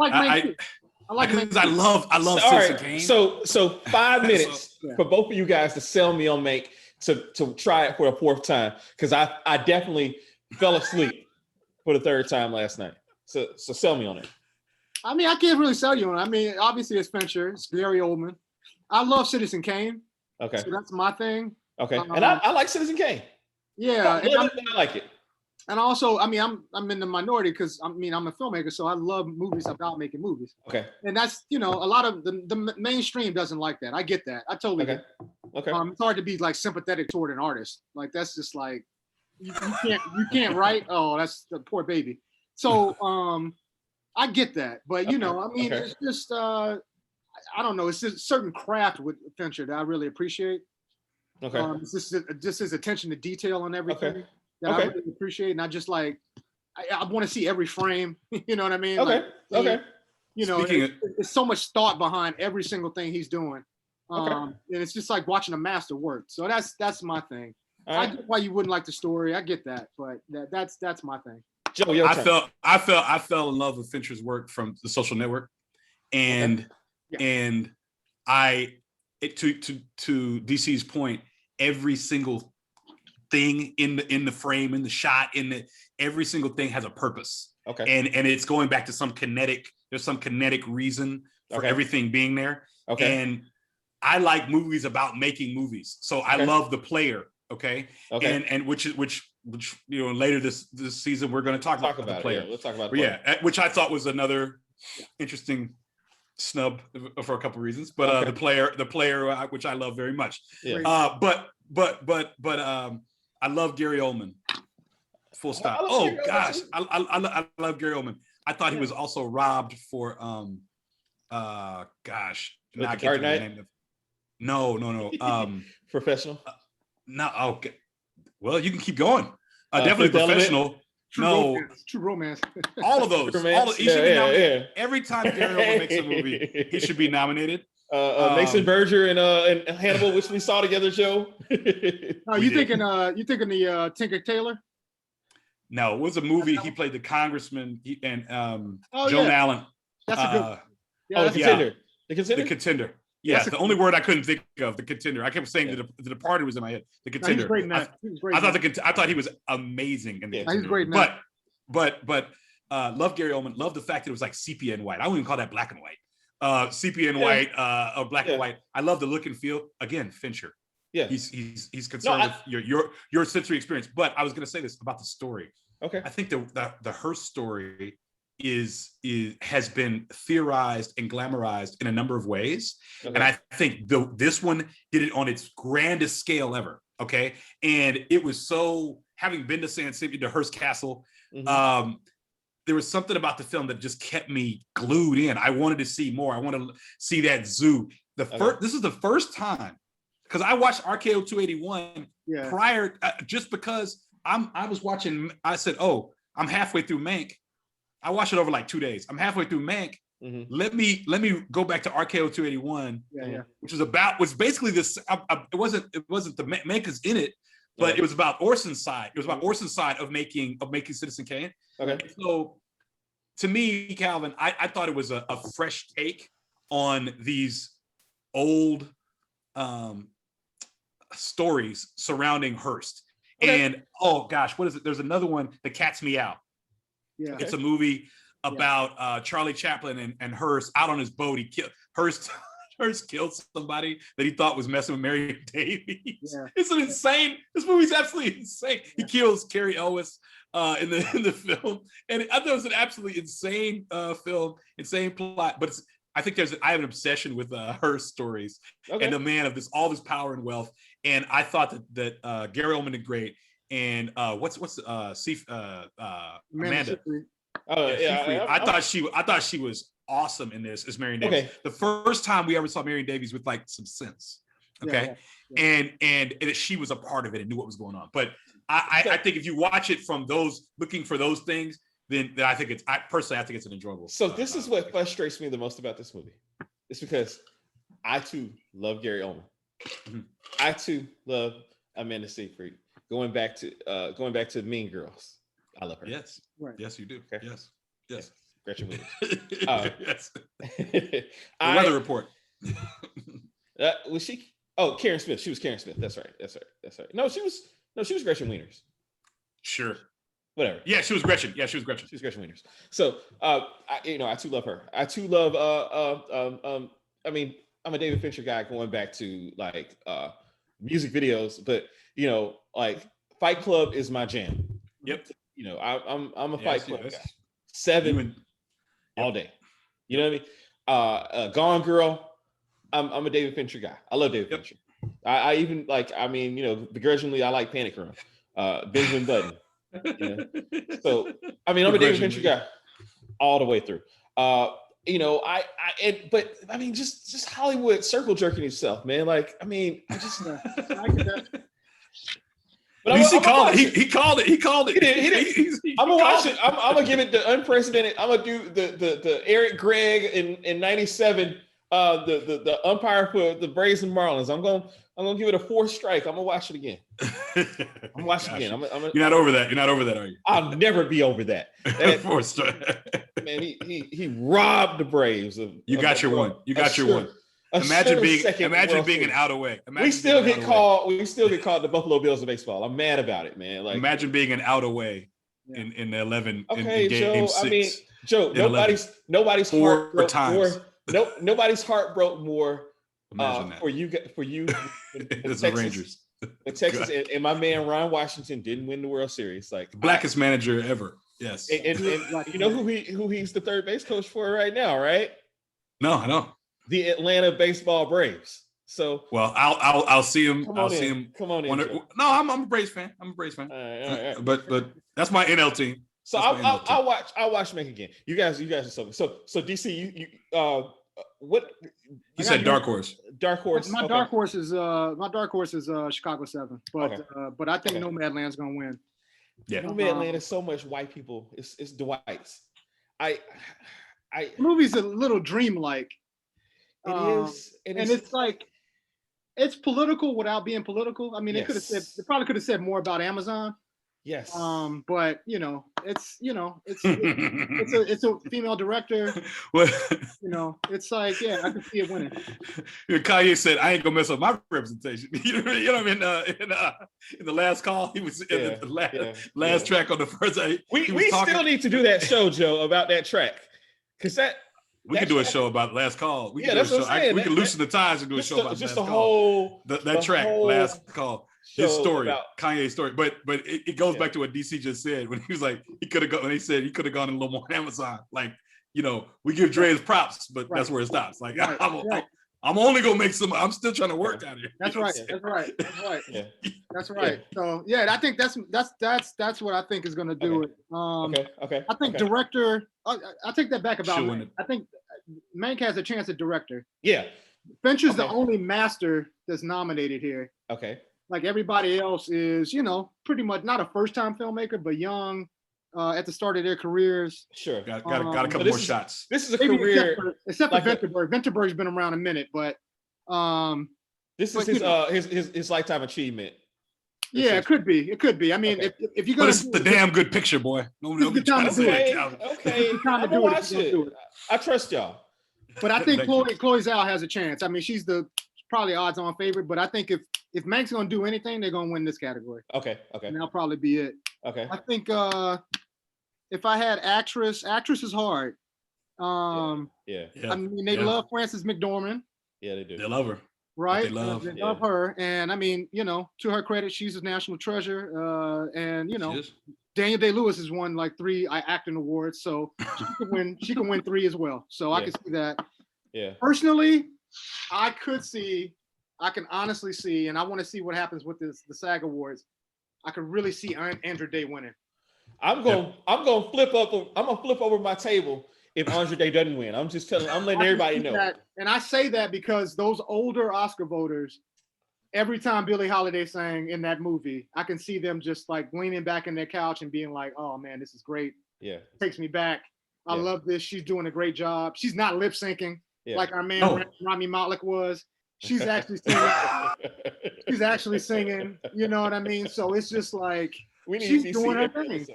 We do need DC. Did Edgerton lip sync? I don't know if Edgerton did. I just wondered. I thought about that for 2 years in a row. We had the rock biopics, and I was just wondering about that. But no, Andra Day, man. Yeah, I mean, it reminds me. That was powerful. I mean, this is going to be her first role. Yeah, right? And she sang out of it. Yep. I can see it. I can see her winning. I can totally see her winning. Yeah. If it was supporting actress, I could see it'd be easier without that feel, without the heavyweights in there. Yeah. Particularly Frances McDormand, which is like a planet. No, it's a hard category. I can see her winning, but I could see Andra Day like coming in and swooping in and getting that statue. So we'll see about that. I think actor, I think it's no brainer. Chadwick's gonna win that. Mm-hmm. That's a no brainer. I can't see anybody else. I mean, Riz Ahmed was great. Stephen Yeun was great, but it's just they're not gonna fuck that up. Okay. I like Riz Ahmed. He did that. What was the thing? In the night or of the night? The night of. Incredible. A few years ago. Oh, yes. He's amazing. He's amazing. That's when the first time I was like, this brother here. Yeah, man. No, he's amazing. He's got it together. No, okay. Like, good God, yeah. So I watch anything with him in it too. No, yeah. I mean, let me ask you a question. If Chadwick had lived or was alive, do you think he'd be nominated? Yeah, I think he'd still be nominated. It's weird because I thought he would be nominated in the supporting. But however you can get it how you live. Yeah. Get it. True. That's all good. Was there a lead in Judas and the Black Messiah, do you think? This is where we talk about this. I thought it was Lakeith's story. Yes. It's Lakeith's story. Yes. So I don't know. I mean, he's Judas. It's up to the first thing. It's up to how the studio like promotes you. You know what I mean? That's true. I feel like they thought he had a better shot at supporting. Yeah. So I'd love Lakeith's tweet when he was just like, "Yeah, I'm confused too, but fuck it." Hey, look, I have loved Lakeith. Does he want to win this award? During this entire award season, he got nominated, so he has kept it complete. He's become Darius in Atlanta. Like, I'm not sure where acting starts and ends with him and Darius. Like, that's a whole. Between his appearance on The Breakfast Club and on Higher Learning, like, Joe, are you up on that? Like his beef with Charlemagne? I saw a couple clips. Charlemagne and my brother are real good friends. Yeah. So and we got a lot of ties with Charlemagne. Between the beef, and Bakari and them. So the beefs are always interesting to me. I'm not saying I side with Charlemagne a lot. I just know Charlemagne's where it is. But Jordan will say, Char. Sharpie says some dumb stuff. Well, see, my dad, again, I hate to keep bringing my dad up, but he was a radio talk show host. Don't be hating. Don't be hating. I get it. Like a lot of that is your persona. That's what you're going to do. You know what I mean? Yeah. But so in a nutshell, for those that are not aware, Lakeith Stanfield and Charlemagne got beef. They got a lot of beef going back a long way. And so, Charlemagne's well liked in that community. Between my man Van Lathan, who made me viral earlier this week. Thank you, Van, for disagreeing with my hot take on the Miseducation of Lauryn Hill, which is aged like Megyn Kelly. It's a bad album. I don't care what. It's so funny you say that. I want to say it real quick. I did the Lauryn Hill ride on Peloton last night. How was that for you? Very difficult. My abs. I'm in pain. Okay. I'm in true pain right now. I did it very late at night, so I'm in true pain. But the way it was called, the instructor was saying it's the greatest hip hop album ever, and I was like, no. Hard we're enjoying this ride, okay? But we ain't gotta. It's already being done. You ain't gotta the hyperbole. We'll have to kick the hyperbole meter up to 11. DC, when's the last time you listened to Every Ghetto, Every City? In its completion. Hey, but nothing really matters. It's been a minute since I listened to Lauryn Hill's the whole album. And all right, in the moment, we were all there at Morehouse in that moment. Yeah, we were, thank God for that moment. It was wonderful. I like the little interludes. The interludes are fantastic. You know, as much as I do some of the songs. My brother was in Kirk Franklin shout out. I love it. I love all of it. You know what I mean? My brother was in Doo-Wop, that thing. My brother was in that video. Video? He was in that video. Summer 98. He was in that video. The question asked to me, or the question asked the Vans audience, of which I'm a Van Lathan fan. Question asked to the audience was, what album has not aged well? I'm not saying the album went great when it came out. It hadn't aged well. Okay, it's aged like Wanda on Snowfall. I'm sorry. Anyway, we got to talk about that. I'm curious as to. I don't want to derail anything. I'm curious as to your opinions on that. That could be the after show. Okay, that's fine. I'm really curious about that. Right, I did the album for 2 straight days this summer, and so I'm curious about. I don't know why you would do that to yourself. All right, back to the so Van. Spotify kicked it out. It just started going. Van and Rachel on Higher Learning had Lakeith on. Rachel Lindsay, Dallas, Texas. Shout out. Yes. Dallas chapter Jack and Jill. Shout out. Wonderful Rachel. I love Rachel. So they had him on. They also had Daniel Kaluuya on. Daniel Kaluuya then went on. I saw that. Shar tried to bait him into talking some shit about his co-actor, and he wasn't going there. He was like, and so then later on, Lakeith was doing some stuff on a live stream somehow. He had a gun, and the gun was pointed at a picture of Charlamagne. I don't know why, or a doll that was supposed to represent Charlamagne. I don't know. That's stupid. You know what I mean? But long story short, these guys got beef. You know what I mean? And like, brothers, come on, man. Like, we don't need to look at the brothers behind me, Pac and Biggie. We don't need this kind of shit. You know what I mean? Right. Lakeith is a strange guy by all accounts. You know what I mean? Like he's by strange standards. Right. He's out there. An artist. But he's and he's a fantastic artist at that. You know what I mean? Thank God for that. I'm so happy that we have him here, that we able to enjoy that. Daniel Kaluuya is a professional, a consummate professional is what we're seeing. Like he and John Boyega are my 2 favorites of this generation, to be honest with you. Like, I think in terms of the generation right now. Yeah. I mean, like both in terms of their acting as well as their social standing, I think they both they get it. You know what I mean? Yeah. So anyway, so that's a good segue into this category, DC. That's completely loaded. So those 2 brothers, you got. Yeah, I mean, I think people are talking about Kaluuya and Lakeith splitting the vote, which I get, but I think Kaluuya is going to come out ahead. I mean, Racy. Yeah, that performance is great. He could pull a Mark Rylance. It reminds me of when Sylvester Stallone was supposed to run for Creed, and then Rylance came out of nowhere, and I was just like, wait, what? And then I actually saw Bridge of Spies, and I was like, oh, they got the right person. Yeah. The right person did win. But everybody thought it was Slides, Yeah, everybody thought it was Slides. Yeah, but when I saw Bridge of Spies, I was like, oh, I got it. But I think Kaluuya has it. I think he's gonna do it. I mean, yeah. The only reason they wouldn't do it is because they think, down the line he's got another chance, and he probably does. He's probably gonna get nominated like 4 or 5 more times in his career. You know what I mean? Like Denzel. So I can see that happening. But yeah, I'd say give it to him right now if you can. Yeah, he's 2 for 2. He's the last. He was nominated before Get Out and nominated for this, and that's it. Yeah, and he'll keep getting juicy roles. He'll keep getting them. Yeah, he can. Absolutely. Before we go into Best Supporting Actress, DC, I want to give Joe his props again because he's always right. Amanda Seyfried was, in fact, Karen Smith, the weather girl. I didn't know what you're about to say I was right about, bro. She was in fact. Yeah, Gretchen was the our party of five. Lacey Shaver. Shaver. Yeah. So I apologize, and I apologize to. He doesn't even go here. I don't belong in the hey, conversation. He doesn't even go here. Cuts right to the bone. One of the great memes. One of the great gifs. Memes. Yeah. It could be the gif or the meme. Just the shot of him. Yeah, and it's all girls, and he's there. Yeah. It's like there's 5 jokes in that one joke. Yeah. Oh my gosh. Yeah. Sorry. Right. Go so ahead. Anyway, go ahead. DC. DC best. I want to say I'm glad I kept the glasses on. Okay. Nice. Good move. I feel. And YouTube, the algorithm, for whatever reason, like I've tried to pick a thumbnail of me, it won't let me. It always picks you. So.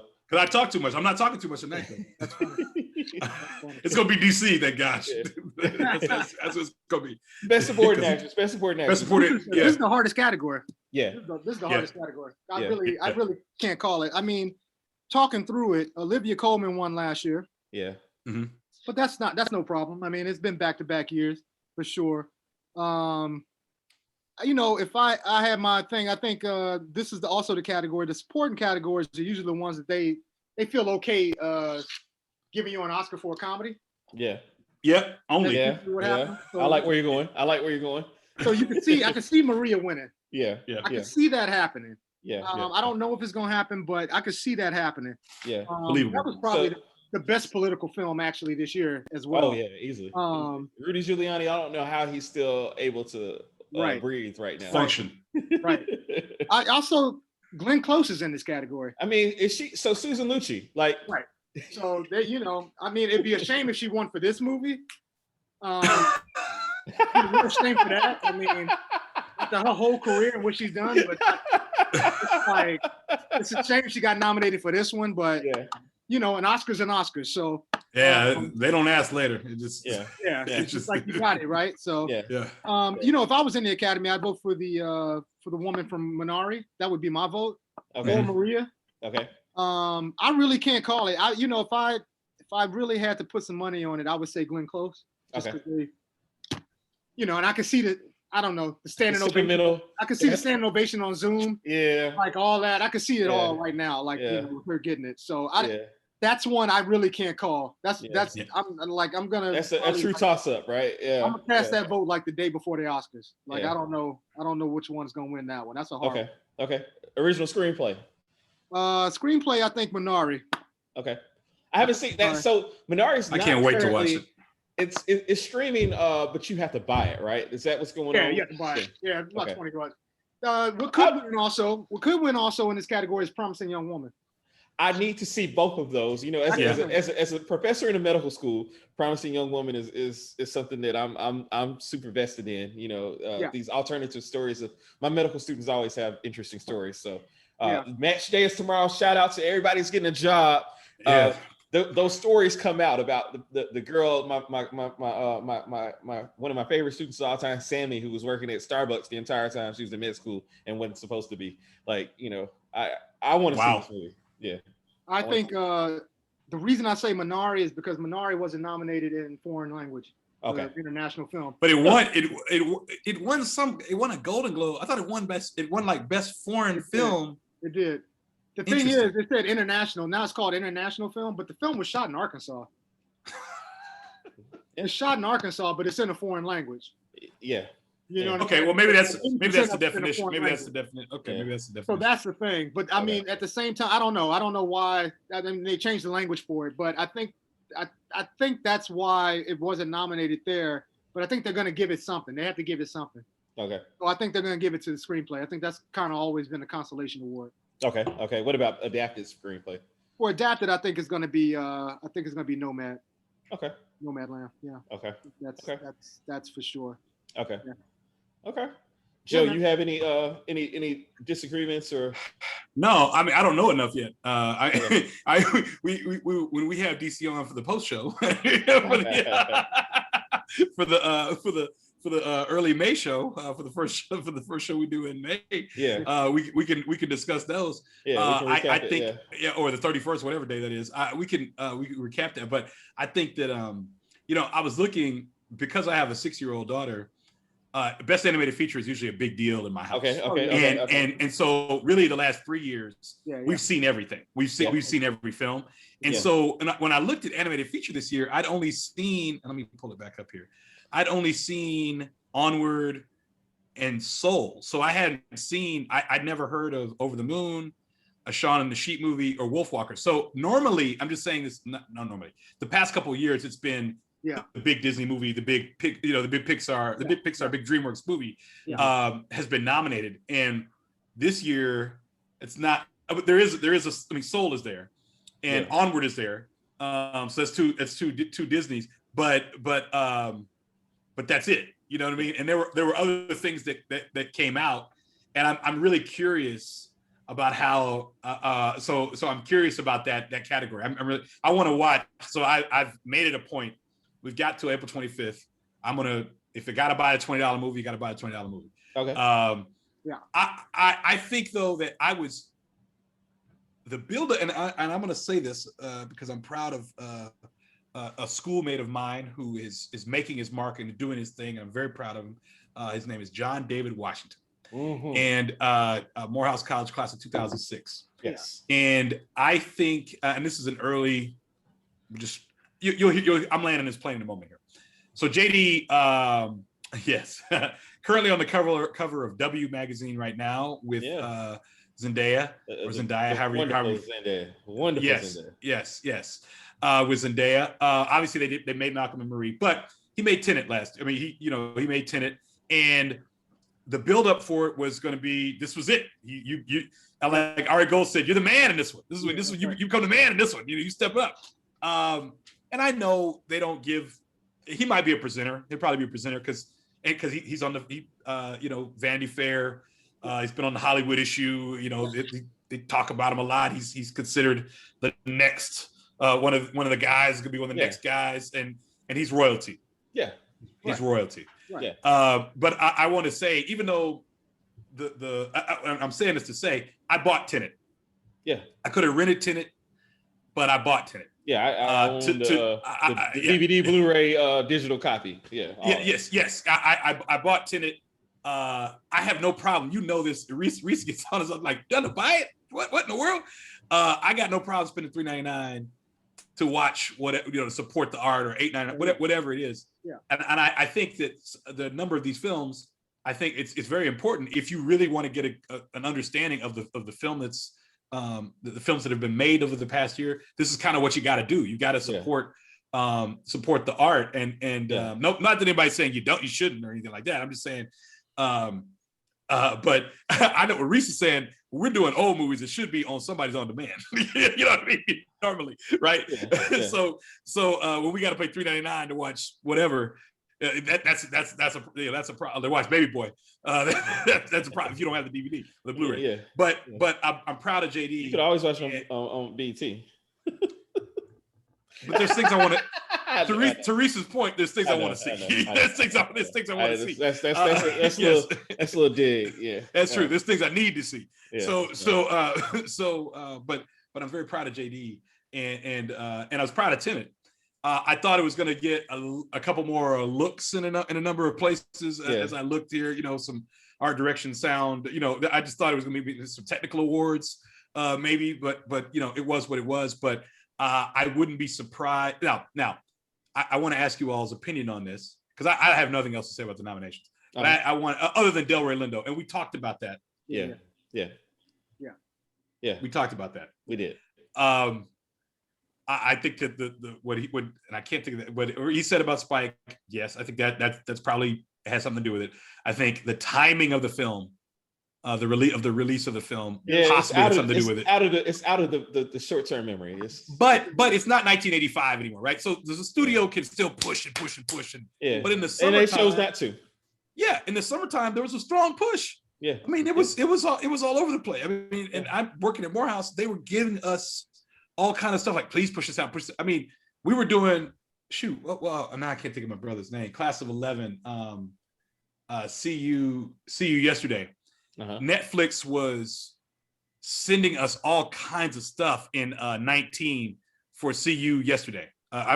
Maybe I'm saying it wrong. I can't think. I can't think of the name of the film right now. But the same thing for Homecoming, because our brother Steve Pamman, class of '91, was an EP on the film.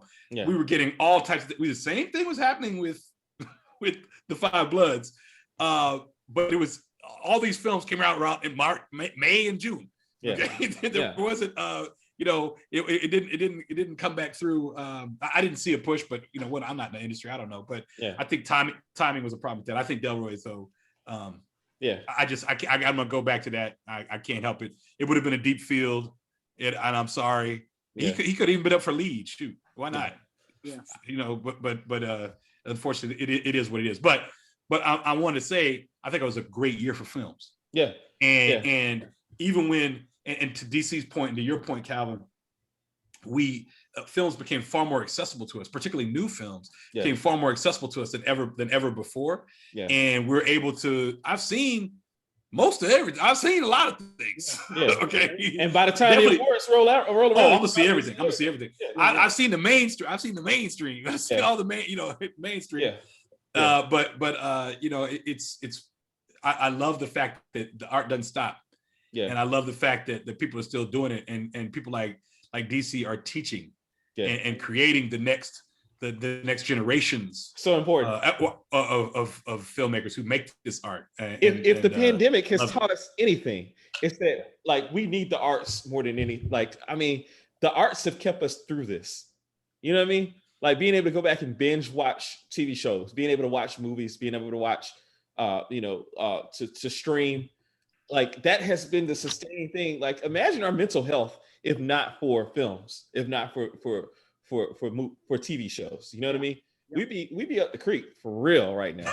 So you know, I mean, like we owe a lot to the arts, and to that end, we need to sustain them in ways like buying movies. You know what I mean? Yes. Like, yes. You know. Notice I'm not saying my fire sticking. I'm not my jail. I'm talking about the 3. It's always gonna be a brother like me that's gonna buy the DVD. Like, you know, I got made fun of the other day because like somebody was like, "Man, look at in your background that picture I posted of the bottle of Blue Label that I got from the great Brandy Gale Lincoln." Shout out to Brandy. Shout out to Brandy Gale Lincoln and the bottle holder, the leather bottle, so classy. Anyway, I had my DVD collection in the back, or my Blu-ray collection in the background, and my partner's just tearing me up. Like, man, you just keeping that industry up. Yeah, I'm buying it. You know what I mean?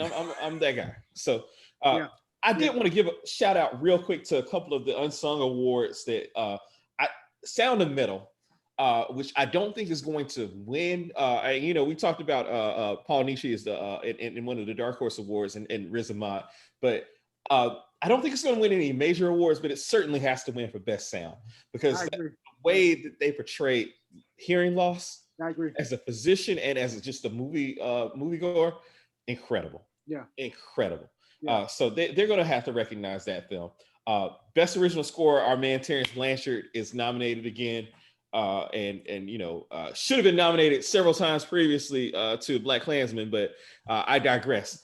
He's up for the Five Bloods, so that's the nomination they got, and he's up against Trent Reznor twice. Yes, yes, which, he is. And 9 Inch Nails. Come on. No, Reznor. I think he did Social Network. Yeah, that's what. There will be blood. He's was there. He didn't do that. I'm just telling you. I know he did. He and Atticus did. I know they did Social Network because that the first 6 is whatever I play when I'm putting the magazine to bed. That's what they won an Oscar for. Yeah. And then so best original song, I'm pulling for her. I want. I'm a big fan of her. Those unsung awards that don't get a whole lot of props, but Ruth Carter, I don't think she's up this year. No, she's not. But certainly, so when does Coming to America fall under the awards? Is it for next year? Because those costumes were amazing. Yeah. In Coming to America. So hopefully she'll. I just looked at cinematography. I just want to say I just looked at cinematography, and I love that. Judas and the Black Messiah got a cinematography nomination for that. Because absolutely. When I was watching it, I said they framed it so beautifully. Yeah, that was great. And I thank you. And I thought they shot it it was just so perfect how they in my mind how they shot it. Now, granted, given the subject matter and the fact that we've already said what we've said, we thought it was probably going to win the odds on favorite. That's a kind of award that a Best Picture winner usually picks up eventually. So it's up against, of course, Nomadland and Mank and Trial of Chicago 7 and News of the World. I gotta check News of the World out, but I'm proud. I'm happy about that nomination. And when you mentioned sound, I don't think our dear brother Russell Williams III gets brought up nearly enough. Yes. Who's won the best sound, the Oscar for best sound, I think 2 or 3 years in a row. And he is the African American, to my knowledge, with the most Oscar wins. The black man with the black person with the most Oscar wins is Russell Williams III as the sound engineer of all sound engineers. Yeah. So back when we were hoping to get nominated, he would be at the Oscars in the kente cloth, tie and cummerbund. He was our one. Yeah, that's what I want with the high top fit. In fact, that should have been my background. Russell Williams III. He's our Rocky Marciano. That's as they won. No, many years. Technical categories too. You just got to remember that everybody, I don't know, they're not technicians. Yeah. And so it's like I don't want to say they're not that smart, but they kind of go for the flash. Yeah.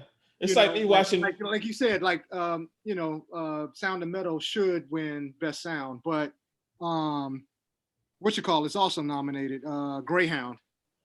Okay. So that's a war movie, right? Okay. Loud explosions. Yeah. That's what they usually go for. Like that. Didn't 1917 win it last year? I think so, probably. Okay. You know what I'm saying? So it's like stuff like that. Same thing with like production design. Okay. Like if it's set in like 18th century France, it's probably gonna win. Okay. It's probably gonna win. Okay. It's not gonna. It's not. It's not gonna be Ma Rainey's Black Bottom. Yeah, it's like they don't get the subtleties of production design. Okay. Like it's just like if you got fancy costumes and like they just like, oh, that's the one. That's production design. So production is Mank up for production design. I'm looking at it now. Let me see. Yeah, it is. It is. Yeah. Yep. That's one. Period pictures. Notice. If I'm not mistaken, Tenet is up for production design too. And Tenet is so News of the World. News of the World. Yeah. Tenet is so Mediterranean, south of France. Like, I mean, I love everything about that the design of that. But so I mean, it's just editing. If it's flashy MTV editing, that's gonna win. Okay. Stuff like that. So that, I mean, if you're doing an Oscar pool, you got to kind of think like, what's the flashiest thing that's gonna what's the shiniest bauble in this category? And just go that way. That's usually how they vote. They just like, okay, that's great. So. DC, I want you to know, man, you are you a baseball guy? You follow baseball? Yes. So your WAR, your wins above replacement are very high right now. You're Albert Pujols in the mid 2000s right here. Is Pujols still playing? Is he still playing? Unfortunately, he is. Yes. He's on the decline. Yeah. Remember when he was the WAR is no longer a concern for Pujols. Yes. No. They probably still make 23 million for the 2-3 at bats. Yeah, he's gonna. Yeah. And more importantly, when that ballot comes in, he's first. Oh yeah. For sure. So all right. So why do the Oscars? I'll start with you, Joe. Why do the Oscars matter to you? It's the ultimate. A big deal of why it matters to me is the glitz. Okay. It's because so when I first realized what they were, I would go back to my World Book encyclopedia and I'd read about the little explanation they had about the Academy Awards, right? Okay. So then I'd go to the library and I'd try to read up on these the importance of the awards and how it politics aside, of course, but how it supposedly honored or the best in film. in that given year. And no matter what we say or do in our society, of all the award shows in the United States of America and possibly in the world, this is the one. This is the one that is the universally respected arbiter of whatever quote unquote film excellence. And so, or the best films. And so, because film, I think, evokes so much nostalgia and it's just important. Art is important to us. I think that anything that is seen as the top, what is the word I'm looking for? The best measuring stick or barometer about what is great among that art form is going to be seen that way. Not to mention the fact that our screen idols, our film idols, the people that we try to emulate or want to be like, the guys we want to be, that we think are the coolest, or the women that we think are the most beautiful, or the people that we think are the most talented, they are nominated, hopefully, and they win, hopefully, as well. And so that, I think that only adds to it. But and then there's that fledgling cinephile part of me, cinephile part of me that wants to think, hey, I know this about that. It's like the people at Grammy night, like, there's a lot of people we know, like, man, I don't know none of these people, which I am a lot of these people, right? I'm them. And then there's others like, oh no, it was great in that. No, don't be mad about that. This is the reason this happened. Steely Dan deserved that. Steely Dan. Oh yeah, that was a justified. That's a righteous win there. We're okay. Because we don't know. Brother probably won 4 other Grammys for the same thing. He just didn't win that big one on the screen. But there's part of it. There's a little bit of that little intellectual superiority complex, I think, that comes with having a little bit of knowledge about the films, and you can speak freely about it on social media or on a Zoom for 2 hours. There you go. You see, why are the Oscars important to you? I just got controversial statement, probably. Or are they? I don't think they're not important to me. Okay. And nor do I necessarily think they matter. Okay. I just go back to, oh God, remember when was it after 9/11 when Tom Cruise came out and gave that speech, that horrible speech, like the movies matter and all this other stuff? Remember how pretentious that was? Yes. Yeah, and then George Clooney's speech for Syriana, remember that? Yeah. Like, they had Woody came that year too. I mean, it's just, let's just, we're not essential workers. Okay. Okay. I'm not a soldier. I'm not a teacher. I'm not. Let's just see. I entertain. I think it's necessary. It's important. No, it's necessary. Arts are necessary for sure, and teaching the arts is necessary. And learning the arts as a kid, all that stuff's necessary. I believe it. But as far as like the Oscars mattering, like, I mean, let's be real. Like, Hitchcock never won an Oscar. Kubrick never won an Oscar. Charlie Chaplin never won an Oscar. Okay. Paul Thomas Anderson still hasn't won an Oscar. You present a very strong Robert argument. Altman never won an Oscar. Okay. You never won an Oscar. Like, you know what I'm saying? Okay. So Samuel L. Jackson. Right. It's just like, the Oscars put another 0 on your check. Okay. That's what that does. And that's great. That's great for whoever wins one. You know what I mean? That's totally great. And if you win one, that's great to be voted by your peers, But I watch it again. I agree with Joe. I watch it for the glitz, the glamour. Okay. Sometimes I like to be surprised, like Parasite last year. Yeah. Sometimes they get it right, and you're just like, oh man, this is the year they got it right. I'm like, oh, right, that's perfect. Yeah. Right. I was actually in South Korea watching that Oscars, and I was just like, they were like celebrating. They couldn't believe it. They were just like, there's no way Parasite's winning. Like, and then our president. Yeah, they were like, there's no way it's gonna win, and they won, and I was just like, I told you guys, like, we love it over there. So, so I mean, sometimes they get it right, and it's just it's always fun to watch. I mean, what else am I gonna watch that night? You know what I mean? It's just like when we were first when I first saw it, like Joe said, it was like 3 channels. It was just like there was nothing else on. There was no counter programming to the Oscars. It was like everybody watched it. So I got they got me early, and that's it. So So for me, like, I think it's 2 things about it. Number one, and as much as I railed against it when we talked about Maine, but it's a night for Hollywood to love Hollywood, and for and no other awards really encompasses that feeling more than the Oscars do. Yeah. Like, you know, you get the sense like when you watch the Oscars that the movies love the movies. The movies they're gonna make sure that industry stays up and is booming.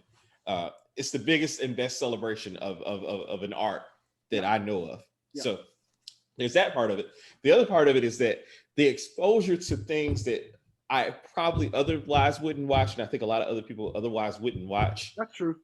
You get that chance to, like, I mean, there's no way I would have watched Sound of Metal if I didn't know it was nominated for that's true. The award. And I'm so glad I watched it. It added something to my life.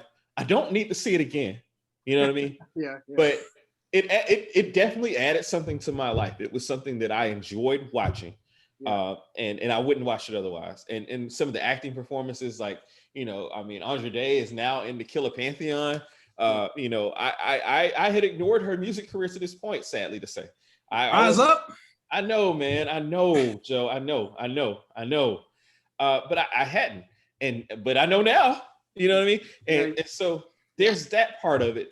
You know, and you know, anything that gives us a platform to acknowledge the disparities, which it does, and we're starting to see us get more. I mean, like, we got a good problem now where it's too many of us nominated in one category now. Like, can you imagine us being mad about three brothers being in the same category? Like, right. We're gonna be mad about it. Black people, we're gonna be mad about it. Well, you know, if it's one thing about Black people, we're gonna be mad. If there's four of them, though, and we got a right to be mad about everything. Yeah, I got a right to be. My people being persecuted. But you know, I mean, but I, you know, I think that the Oscars give us.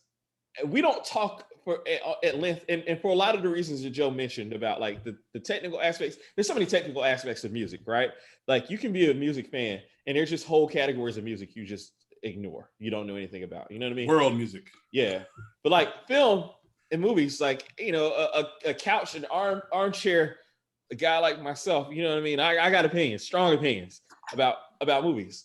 And, like, you know, you're gonna have people that consider themselves to be experts on, you know, on film, and they're going to talk about it, and a layman can talk about it because they went and spent their, you know, $15, $20 at the theater, you know what I mean? Yeah. Like, so, yeah, you know, it's funny you mentioned music. So, and we talked a little bit about Wes Anderson, who I think they never know what to do with Wes's work. But I wouldn't know who Seyu George was. Yeah. If it wasn't for, I wouldn't know who Seyu George was. Yeah. And I would not have fallen in love with his music.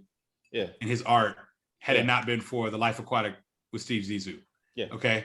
Yeah. Which then and then the brilliance of Wes to make all the music David Bowie covers. Yeah. Sung by Seyu George. So you're discovering all these David Bowie songs. I'm discovering all these David Bowie songs. The Portuguese versions of them. The Portuguese versions of them. And then Seyu George. And Seyu George himself, who I follow on Instagram, and now he's doing like a post a day. It's like a very interesting Seyu's guy. Oh, he's a fascinating guy. He's cleaning out the phone right now, right? So I'm saying, and I'm probably saying his name wrong or whatever, but if it weren't for film, who he is.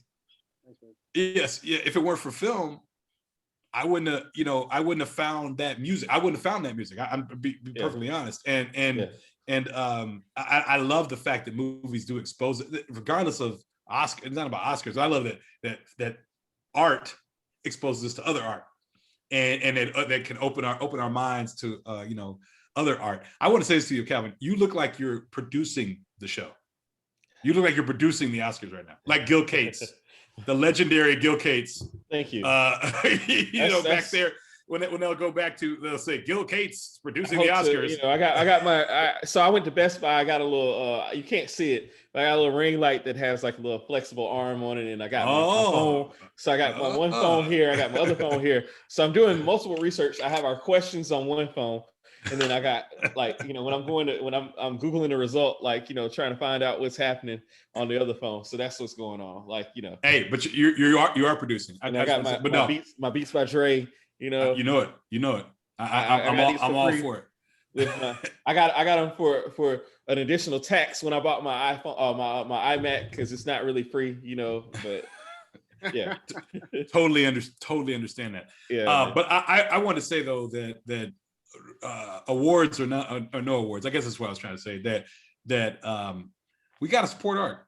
Yeah, for sure. You know, for sure. And in whatever form it comes in, and that you're comfortable with supporting it, or that you're uncomfortable in with supporting it. And so if that means that you do what you need to do to watch all the foreign films, to do it. Parasite, I can almost guarantee 99% of the people who had not heard of Parasite, at least people that I know, hadn't heard of Parasite before it won, and then saw it and just in love with the film, right? Yeah, for sure. And it doesn't mean you have to, and obviously you don't have to like it, but the people that do, like, what, I wouldn't have watched this before. Koreans, they're just like us. I love it, man. I saw it at the Belcourt Theater in Nashville. Like, you know, I mean, that's like our art house theater. Yeah. And, you know, I mean, like, you're right. I saw it because it was nominated for the Best Picture. I wanted to make sure I was aware of, because I heard about the groundswell it was getting. No regrets. You know what I mean? So yeah, I'm absolutely big fan of that director in general. Yeah. Snowpiercer. He had me at Snowpiercer. Like, that was. Yeah. If you've seen, I think it's coming on Criterion soon. There's a movie called Memories of Murder. If you can ever catch that, it's about a serial killer in South Korea. It's like his second film, but it's kind of amazing. Okay. The deep cut with Parasite is the black and white version. Oh, I can only imagine. My sister did a post. My sister was on a serious Parasite thing for like a month this past summer, and she posted something about a black and white version. Yes. And or was it an earlier? Was it a well? She posted something about a black and white version. Yeah. And then I didn't think about it until you just said it just now, and I remember trying to do some research on that. But okay, well that'll be something. Right. You got to see it. To one of my favorite aunties, Marjan. Thank you. It's black and white. She's in my favorite auntie realm. So it takes on a whole different kind of look and feel to it. It's crazy to watch it. It's crazy to watch it in black and white. Yeah.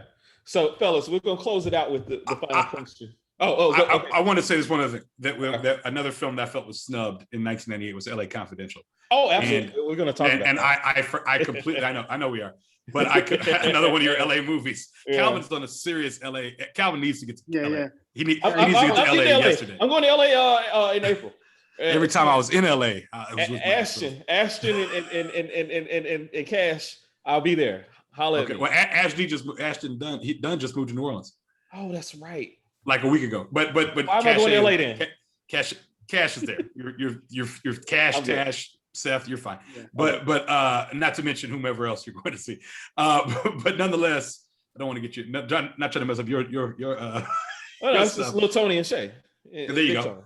Yeah. Okay, of course. But I thought LA Confidential was just groundbreaking and amazing and beautiful and robbed. Yeah. So if you're not going to give it to as good as it gets, then I get it. LA Confidential and Titanic, bro. What? Yeah. I'm sorry. No. I've seen LA Confidential 20 times in the past year. I've not seen Titanic 20 times ever in my life. I've seen Titanic once at Phipps Plaza. And January '98. Avatar is also overrated. All right. How you feel about that? I mean, I'm glad it didn't win. That was actually the first time I saw 3D and it actually worked. That's true. Technically, it was a marvel. Oh, for that, yes, technical marvel. I was like, oh, it actually works. I was like, when I was trolling people back in my big time trolling days online, I don't troll anymore, Joe. Right? I don't troll anymore. No, well, Twitter, you do. I troll all the time. But in my old trolling days, I would ask people. I would say, "So, name me one line from Avatar." Right. Just one line. Right. And not a line from Fern Gully. Like, people would give me a line from Fern Gully and not the same movie. It's the same movie. So, but it's the same movie. It's the same plot. Yeah. So fellas, what is your all-time favorite acting performance in an Oscar-winning film? Or I guess that's the way we're framing it. What is your favorite Oscar performance? For me, it's Daniel Day-Lewis, There Will Be Blood. Okay, that's a solid one. That's probably my favorite. That's I got very solid. Lupita in 12 Years a Slave. Okay. Gene Hackman in Unforgiven. Okay. Bill Money. That's up there. Those are probably my top 3. Okay. Yeah. I have no disagreement with any of those. As a matter of fact, those are beautiful. I have given in my Four Loko days in the unadulterated 16% Four Lokos that had all the ingredients, including the caffeine. They plied us with those at Kennesaw State in grad school. They plied us with those. So I was very near you in Marietta around a fire pit. I allegedly, because I don't remember this, I blacked out, but I allegedly did the entire milkshake monologue. Some stranger white dude. It frightened him. Yes. Well, I fueled on Four Loko. So yes, Daniel Plainview, absolutely incredible. So for me, my favorite performance, and I had to think long and hard about this, man. Especially when it came down to putting it into terms of whatever, it had to be a winner. My favorite performance is probably Denzel in Training Day. Alonzo, I think that just to see him play that role, knowing what we know about Denzel and knowing what we knew about him to that point, was just incredible. And I think that it was deserving of everything that it got, and I get immersed into it. And to this day, when I think about a likable but corrupt cop, it's Alonzo. Period. Yeah. So Denzel was the Chris Paul of acting. Yeah, very very apt now. As soon as you put him in your movie, it's gonna be better. Yeah. It's just gonna be better. Yeah. He's gonna make everybody like go up another level. Like, shout out to the Phoenix Suns. There's no reason Training Day should be that good. No, not at all. There's no reason. It's a B movie, and I love Ethan Hawke too, and Scott Glenn. But yes, you're right. Shakespeare, and it's just like, dude, what are you doing? Yeah. Absolutely. What about you, Joe? I'm gonna start with Brando. Okay. I drink a little more. I drink more wine than I used to.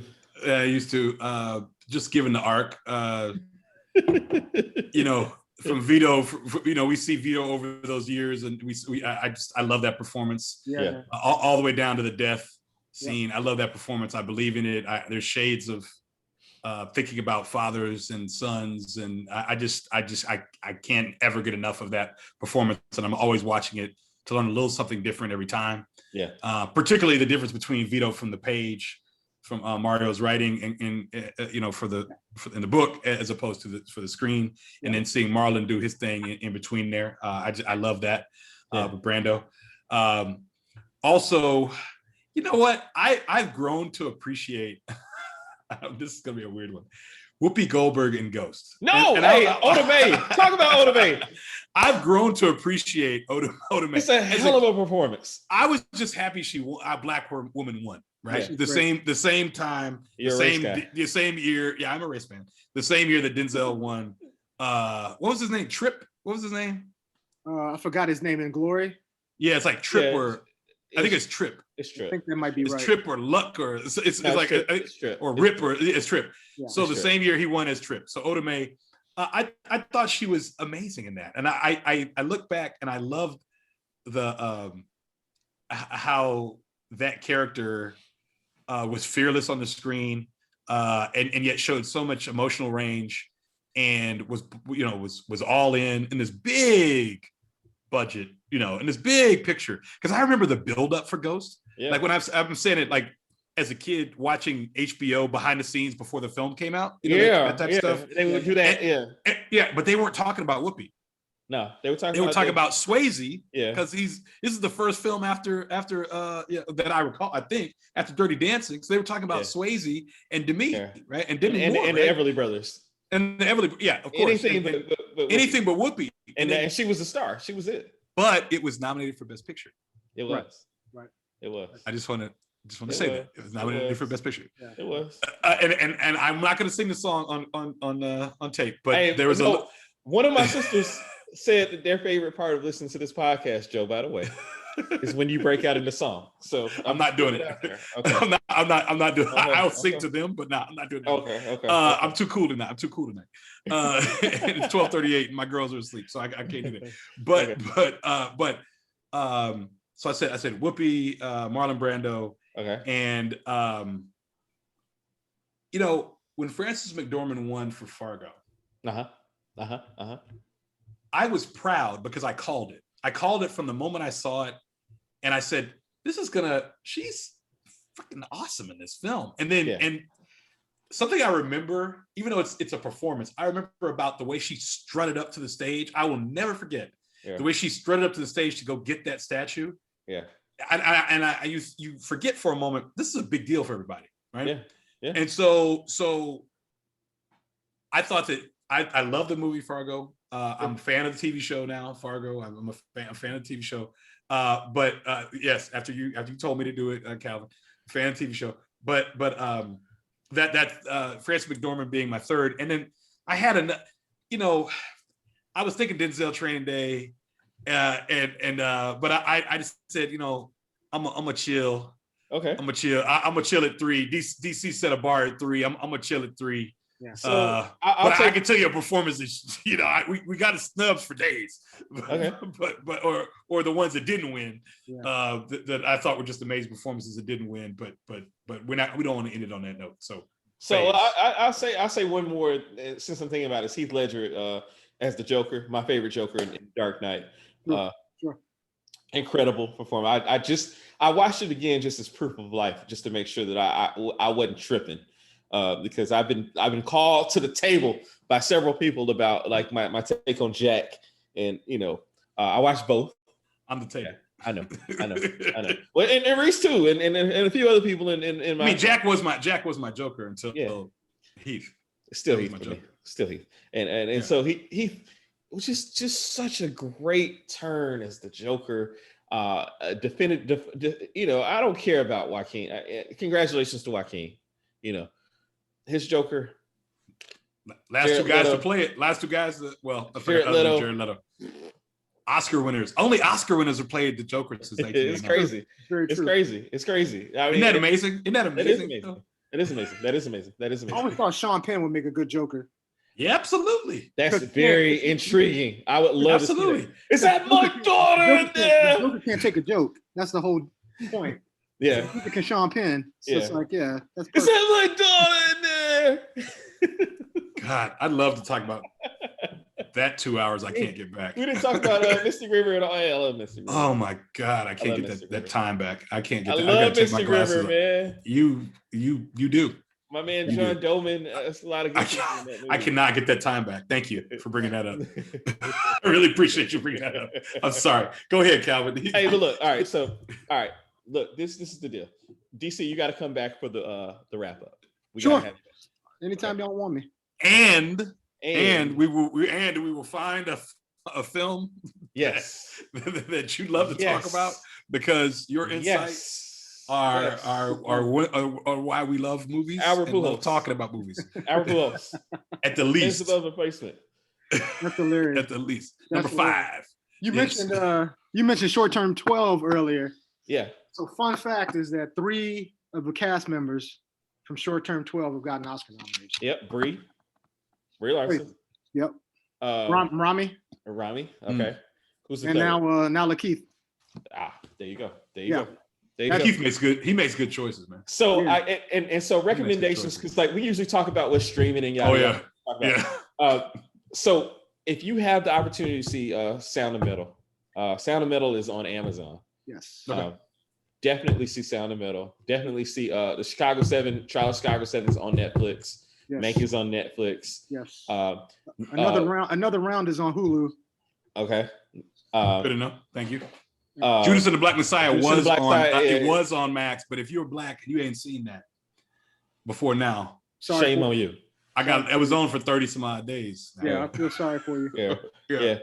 Billie Holiday, United States vs. Billie Holiday is on Hulu as well. Hulu, yeah. So watch as many of these films. Nomadland is on one of them. I can't remember. Nomadland is on Hulu as well. It's on Hulu also. Yeah. And then Promising Young Woman is on Netflix. Yeah. Okay. So you got no excuse. Yeah, these films are out here, man. Watch these movies. Again, like the Oscars are so much better when you know something about them. You don't want to be that guy talking about, it's a bad take to say Daniel Day-Lewis doesn't deserve an award when you haven't seen the movie. You know what I mean? Right. Don't be that guy. Don't be that girl that woman that has a hot take about something that you haven't seen. Beyonce should have won. Beyonce should have won. Right. Okay. Why wasn't Beyonce nominated for? Well, like watch the films. Yeah. You know what I mean? And you know, then if you can come up with a reasonable argument, then we can have discourse. We can talk about it like civilized people. But you know, I'm not here for the hot takes about, you know, you hate that Nothing Black won and you didn't see the movies. Like I'm not here for that. It's also I always say it's even more fun if you put some money on it. Yeah, absolutely. Yeah. That's always fun. Yes. I want to say that. I want to say this about that. I remember in 1992, I was going out on a date, and I was going to see Lethal Weapon 3. I was in 11th grade, going to see Lethal Weapon 3, May of '92, and that's all I wanted to do was go see Lethal Weapon 3. I get there, it's sold out. Okay, not another for 3 hours. What other movies there is The Player? Joe. I just read in the Dallas Times Herald about The Player that morning, Friday morning movie section. I always read about what's coming out today. It was The Player. That movie was so that's May of '92. November of '92 is Malcolm X. For the next 6 months, though, that movie was the most important thing in my life. I went to see it a couple times. I bought it on tape. I had the DVD as soon as I had DVDs. If I had a laser disc, I'd had that. But I loved the writing. I loved the filmmaking. I mean, that's when I fell head over heels for Altman, and started to understand different things about filmmaking. And I took a chance because I didn't go see. And this is not again anything against the big studio film, but I didn't go see the studio film. I saw the other film with all the stars in it, right? But by the outsider. The outsider's insider, Robert Altman, the Maverick, Robert Altman, right? So it just changed, and I started watching other movies. I felt that I might not normally try to check out, which doesn't mean, hey, go see whatever you want to see, but get out of that comfort zone too. I think it's very, very, very important. And the director of Parasite last year, he said you can get past that 1 to 2 inches, that 1 inch hurdle. You know, there's a world of film out here for you that opens up, you know, and go for yours. DC, thank you for your time, man. What's your favorite movie? What's your favorite? My favorite movie? It changes all the time, but Do the Right Thing is probably my favorite movie. That's the movie that made me want to become a filmmaker. It's not on our list. What's up? It's not on our list for season 2, but it is now. We'll hit you. That's gonna be our movie we talk about. I ain't even got to watch that again. I will. I ain't got to. I mean, I've probably seen the right thing 300 times. We follow Spike on social media on Instagram. You know, the Criterion Collection is back out in circulation. So I have the Criterion Collection. You know, I'm all for that. You brought so much value to the show, man. Thank you so much, man. I appreciate it. Thanks for having me, guys. No, man, no doubt. And Joe, we're going to discuss in the post show, so people, you know. Reese, sorry, we won't give you a heads up. We'll give you a heads up, Reese, as to what the next episode will be. But we're gonna discuss it in the post show. So you guys, we're not gonna tell anybody. No. Hey, well, I mean, unless you want to. What do you think? Systems go. Are we ready? No, we're ready. It's all systems go. We're ready. Christian's ready. Christian is ready. Okay. Next week we are diving into the saga of the Bergen, North Jersey. The family West Caldwell, New Jersey. No, and Bergen too. Bergen, West Caldwell, all of that. The Sopranos. Yes. Right on. Next week we're doing The Sopranos. Clothing is on the way. It's the moment I was born for.